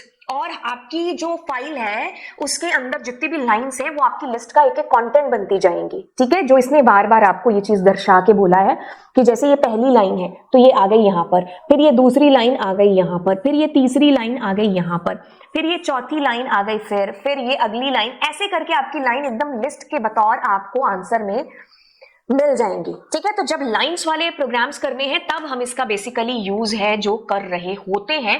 तो अब इसकी बाकी सारी चीजें हम लोग देख लेते हैं। कहता है कि रीड लाइंस आपको लिस्ट में आंसर करेगा, तो ये पूरी की पूरी फाइल के अंदर का डेटा बतौर लिस्ट आपके पास आ गया। ओके, तो अब इसका जो टाइप है वो क्या है, लिस्ट है। अब हम इसमें ऐसे डेटा को यूज कर सकते हैं लूप का सहारा लेकर के। एक बार आपने सारा का सारा डेटा ले लिया अपनी फाइल के अंदर से, लिस्ट में आ गया। अब लिस्ट आपको चलानी आती है, बस चलाओ लिस्ट, काम हो गया। तभी मैंने कहा था लिस्ट सीखना कितना जरूरी है। टेक्स्ट फाइल के अंदर देखना एकदम ऐसे काम आएगा, बाइनरी फाइल में भी आएगा, CSV फाइल में भी लिस्ट काम आने वाला है। तो एक ही झटके में जानते हैं रीड क्या करता है, entire file content at once. इसका जो डेटा टाइप है दैट इज व्हाट स्ट्रिंग। आप इसमें अगर रीड में 2 दोगे तो 2 कैरेक्टर रीड करेगा, 4 दोगे तो 4 कैरेक्टर। ठीक है, हम यूज करते हैं जब हमें अपनी फाइल को एक एक में जो है फैच करना है। रीड लाइन का यूज आता है जब हमें लाइन बाय लाइन डेटा को फैच करना है। ये भी स्ट्रिंग में आंसर रिटर्न करती है, बट ये एक एक लाइन आपको करके देगी। तो हम लूप वूप में इसको यूज करके बारी बारी डेटा फैच करा सकते हैं। सारी की सारी फाइल लिस्ट के अंदर आपको है जो मिल जाएगी। लाइन आपकी जितनी भी फाइल के अंदर की होंगी वो एक एक कंटेंट एलिमेंट बन जाएंगी आपकी लिस्ट का। तो ये लिस्ट ऑफ स्ट्रिंग्स में आपका आंसर आता है, क्योंकि डेटा तो स्ट्रिंग में ही फैच होगा लेकिन ये आपको रिटर्न करेगा लिस्ट में। तो लिस्ट ऑफ स्ट्रिंग आप कह सकते हो। अब ये कहता है कि use when you want all the lines as a list for further processing. उसके बाद आप कुछ भी कर लो, बस एक बार आपने सारी की सारी फाइल को एज ए लिस्ट ले लिया। अब लिस्ट के जितने कंसेप्ट हैं वो इस पर अप्लाई होंगे।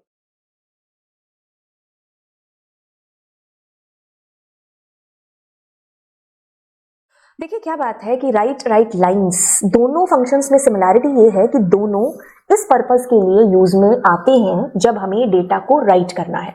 बेसिकली चलिए गर्दन पकड़ते हैं राइट की। सबसे पहले राइट और राइट लाइंस पर्पस डेटा को एंटर करना। राइट का पर्पस है कि हम डेटा को एंटर करेंगे स्ट्रिंग और आप ब्लॉक ऑफ टेक्स्ट, मतलब हम एक तरीके से एक स्ट्रिंग को ही डेटा जो है एंटर करना चाहते हैं अपने फाइल के अंदर, तब हम इसका इस्तेमाल करेंगे। बाकी देखो क्या है, जब हम अपनी फाइल के अंदर डेटा को राइट कर रहे होते हैं तो ये चीज हमें पता है कि हमें अपनी फाइल का जो मोड है वो W है जो करना पड़ेगा। If file doesn't exist, W mode के अंदर क्या होगा, नई फाइल बन जाएगी। और अगर फाइल एग्जिस्ट करती है तो it will write the data in your file, but W mode के अंदर क्या होगा, पुराना डेटा डिलीट होकर के वाइप आउट हो जाएगा और नया डेटा उसकी जगह पर आ जाएगा वहीं पर। अगर मोड A होता तो राइट कर रहे होते लेकिन फाइल पॉइंटर सबसे लास्ट में होता और आपका नया डेटा इसमें अपेंड हो जाता। राइट के अंदर क्या है कि हमें स्ट्रिंग के अंदर डेटा डालना है जब हम इसका यूज करते हैं, और इसमें क्या है कि एंड ऑफ लाइन जो कैरेक्टर न्यू लाइन है वो हमें मैन्युअली ऐड करना पड़ता है, नहीं तो आपका डेटा ऐसे चिपका चिपका आता है। प्रैक्टिकली बताऊंगी तो ज्यादा अच्छे से समझ में आएगा। बाकी कहता है कि for string numeric value we have to either convert it into string और कोट्स के अंदर देना होगा। मतलब अगर हमें 1 2 3 4 5 6 न्यूमेरिकल नंबर्स देने हैं तो हमें उसको पहले स्ट्रिंग में कन्वर्ट करना होगा और फिर हम उसको एंटर कर पाएंगे, क्योंकि हम काम किसके साथ कर रहे हैं, हम टेक्स्ट फाइल के साथ काम कर रहे हैं। तो इसमें टेक्स्ट में ही डेटा है जो काम में आता है, मतलब टेक्स्ट फाइल में स्ट्रिंग में ही डेटा हमें देना पड़ता है। अब चलिए इसकी कहानी शुरू करते हैं, और यहाँ पर इस फाइल का मोड है जिसको पहले सबसे पहले चेंज करते हैं। ठीक है, अब काम करते हैं दैट इज कि इसको भी हटाएंगे और आपकी फाइल डॉट राइट मैंने यहां पर किया। ठीक है, तो मैंने सबसे पहले यहां पर कुछ भी राइट किया, जैसे मैंने यहां पर कहा कि हे हेलो। अब मैं आपकी फाइल के अंदर जाती हूँ, जैसे एग्जीक्यूट करूंगी पहले ये डिलीट होगा और नया डेटा उसके स्थान पर आ जाएगा। ये ये W मोड की वजह से हुई है चीज। राइट का इसमें कोई रोल नहीं है, राइट तो काम एक कर रहा है, दैट इज व्हाट स्ट्रिंग को आपके डेटा में डाल रहा है। अब जैसे मान लीजिए मैंने Ctrl+C किया, Ctrl+V किया, अब मैंने कहा ओके बाय। अब मैं इसको जो है एग्जीक्यूट करूंगी तो आप एक चीज पाओगे, ओके बाय देखो कैसे आया, हे हेलो ओके बाय ऐसे। अब जैसे मैंने मान लीजिए एक और तीसरी लाइन भी है जो इसके अंदर लिखी, मैंने कहा आई एम पाइथन। तो अब मैं जैसे इसको एग्जीक्यूट करूंगी तो देखो क्या होगा, ये डेटा आपका यहाँ आ गया। तो आपको मैनुअली यहाँ पर न्यू लाइन देनी पड़ेगी अगर आप चाहते हो कि भाई न्यू लाइन आए, या अगली लाइन में आप इसको लिखना चाहते हो, या फिर अगर आप स्पेस देना चाहते हो तो manually you need to give space. ठीक है, तो अब आप इसको एग्जीक्यूट करोगे तो it will be coming like this, कि जैसे ओके बाय के बाद में न्यू लाइन है तो I am Python new line में आया, और जैसे हेलो के बाद में मैंने स्पेस दिया तो स्पेस आपको इस तरीके से दिखाई दे रहा है। तो ऐसे आपको मैनुअली इसमें हर चीज है जो देनी पड़ेगी। Got it? तो ये राइट का पर्पज है कि आपकी फाइल में आपके डेटा को राइट करना। अब देखिए मान लीजिए मेरे को कोई नंबर में डेटा है जो डालना है, ठीक है, तो मुझे क्या करना पड़ेगा, उसको स्ट्रिंग में ही डालना पड़ेगा। जैसे मान लीजिए मैंने क्या किया, यहां पर ले लिया a इज इक्वल्स टू मान लो 100, फिर मैंने लिया b इज इक्वल्स टू 900। ठीक है, अच्छा अब मैं क्या कर रही हूं, इस डेटा को अपनी फाइल में डालना चाहती हूं, तो कुछ भी नहीं, मेरे को क्या करना पड़ेगा, जैसे मैंने अगर a डाला और मैं इसको एग्जीक्यूट करूंगी तो ये नहीं काम करेगा, मेरे को इसको स्ट्रिंग में डालना पड़ेगा। ठीक है, तो अब जाके अब मैं इसको एग्जीक्यूट करूंगी तो अब ये 100 इसके अंदर आ जाएगा। ठीक है, अब जैसे मेरे को बी भी डालना है इसके अंदर, तो मेरे को क्या करना पड़ेगा, यहां पर बी है जो ऐसे देना पड़ेगा। ठीक है, तो ऐसे मैं इसमें ये बी है जो दे पाऊंगी। अब मुझे दोबारा से इसको फैच करना है तो वो स्ट्रिंग में ही आएगा, फिर मुझे इंटीजर में कन्वर्ट करके उन दोनों को जोड़ना पड़ेगा। ठीक है, तो ये चीज मुझे ध्यान रखनी होगी जब मैं राइट के साथ में काम कर रही हूं। Okay, so what we understood here, W mode it means पुराना data is going to be delete, नया data is going to be enter like this. ये डेटा आपका चला जाएगा फाइल में। फाइल को क्लोज जरूर कर देना आप। फिर आपने डब्ल्यू मोड है, पहली लाइन लिखी, दूसरी लिखी, तो ये चिपटू सी आ गई। अब आपको न्यू लाइन यहां पर देना पड़ेगा। ठीक है, it erase the previous data and creates a new file. ठीक है, अब जैसे मैंने इसमें डब्ल्यू मोड में किया और आपके पास में क्या हुआ, it erase the previous data, हाँ, और नया डेटा आपका जो भी होगा वो आ जाएगा। ठीक है, ओके, तो मैं जो भी डेटा इसके अंदर दे रही हूँ, जैसे अपेंड मोड में ओपन किया, तो देखो अपेंड मोड का क्या मतलब है कि पुराना डेटा है ना, उसी के आगे नया डेटा आपके पास आ जाएगा। इसको मैंने मोड्स में वैसे खैर अच्छे से एक्सप्लेन कर दिया है। राइट का मतलब आप समझो यहाँ पर क्या है, स्ट्रिंग का डेटा आप एंटर कराना चाह रहे हो तब हम इसका यूज करेंगे। ठीक है, स्ट्रिंग हम एंटर करते हैं। अब जैसे मेरी फाइल है डब्ल्यू मोड हेलो, कहता है कि if the xyz.txt file contain bye before execution what will be the output after execution of this code. पहले उसमें कुछ भी पढ़ा हो, क्या मतलब है, अब तो उसके अंदर नया डेटा ही है जो आएगा। द रीजन इज डब्ल्यू मोड। चलिए अब आगे चलते हैं। कहता है कि आपने क्या किया, रीड किया, एंटायर फाइल रीड हो चुकी है। आप अपनी फाइल का पॉइंटर जो है, आपकी फाइल का पॉइंटर एंड में आ चुका है। अब वहां से आप 2 कैरेक्टर रीड करोगे क्या? ठीक है, तो आपके पास कुछ भी रीड नहीं होगा, बट ये क्या कह रहा है कि if xy contains bye I am going. Okay, तो हाँ देखो यहाँ पर तो क्या हुआ, आपकी फाइल का सारा जो कैरेक्टर था वो आपने रीड कर लिए। ठीक है, बाय द वे आप लेंथ ही जान रहे हो, यहाँ पर इसे इसको आपने प्रिंट कराएंगे, इस केस में रीजन, तो यहाँ पर अब क्या होगा, क्योंकि फाइल पॉइंटर इस लाइन में ही लास्ट में पहुंच चुका है। ठीक है, इसलिए नो आउटपुट आपके पास में आया। अब आप इस तरीके के प्रोग्राम्स है जिनको आप करके देखिए, जिसमें लिखा है write a program to copy all the data from one text file to another. तो इसको आप करेंगे, नीचे कमेंट सेक्शन में डालेंगे। बाय द वे हम आगे चलते हैं और सीक वगैरह का यूज मैं आपको बताऊंगी आने वाली क्लासेस के अंदर। राइट ए लाइंस, इसमें भी आप स्ट्रिंग का डेटा एंटर कर सकते हो, बट इसमें एक फायदा मिल जाएगा, जब आपको बहुत सारी स्ट्रिंग्स आपको डालनी है तब आप उनको लिस्ट में डाल करके, ट्यूपल में डाल करके, तब आप उनको है जो ऐसे डालिए, मतलब आप लिस्ट का, ट्यूपल का सहारा है जो ले सकते हैं। डेटा जाएगा इसमें भी स्ट्रिंग के अंदर ही, लेकिन आप बंच डेटा का डाल सकते हो, एक से ज्यादा लाइन नहीं, मतलब आप डेटा की एक ही साथ डाल सकते हो। तो आर्गुमेंट के अंदर हम स्ट्रिंग के अंदर ही डेटा डालेंगे, लिस्ट विस्ट का यूज नहीं कर सकते, बट यहाँ लिस्ट विस्ट का यूज है जो कर सकते हैं। उसके लिए समझते हैं क्या है ये कहानी। चलिए, कहानी कहती है यहां से हम करते हैं राइट लाइन्स। ओके, तो मैंने क्या किया, मैंने कहा ओके बाय। ओके, और मैं क्या करती हूँ, राइट लाइन्स यहां पर भी है जो लिख देती हूँ, लेकिन मैं यहां पर क्या करती हूँ, लिस्ट, फिर इसके अंदर मैंने कहा ओपी, फिर मैंने कहा टोपी, और मैंने इसको बंद कर दिया। अब देखो आपकी file is this, I am going to execute it, it's coming like this. If you want space between them, या फिर आप चाहते हो नई लाइन में आए, तो manually you need to give spaces and all. ठीक है, तो अब मैं इसको एग्जीक्यूट करूंगी, जहां न्यू लाइन होगा वहां अगली लाइन आ जाएगी, अदरवाइज ये ऐसे आपको दे देने वाला है।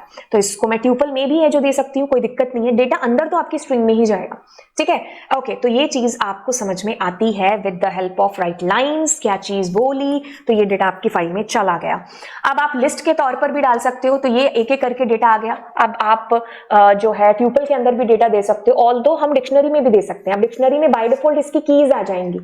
अगर आपको वैल्यूज चाहिए तो डॉट वैल्यूज फंक्शन आपको लगाना पड़ेगा, ये हमेशा की कहानी है। ठीक है, तो ये चीज हमने यहाँ पर की। बाकी फ्लश फंक्शन का इंटरनल बफर को क्लीन करना होता है, और इसमें आपके पास में कुछ भी नहीं है जो बचा है फाइल हैंडलिंग के अंदर जो हमने ना बताया हो। ठीक है, तो चलिए फिर आपको मिलते हैं अगली क्लास के अंदर और कुछ नए इंटरेस्टिंग टॉपिक्स के साथ में। आपको लगता है कि आपको कोई टॉपिक मुझसे पढ़ना है और तो नीचे कॉमेंट सेक्शन में बताइए। चलिए मिलते हैं आपको नेक्स्ट क्लास में। Bye bye.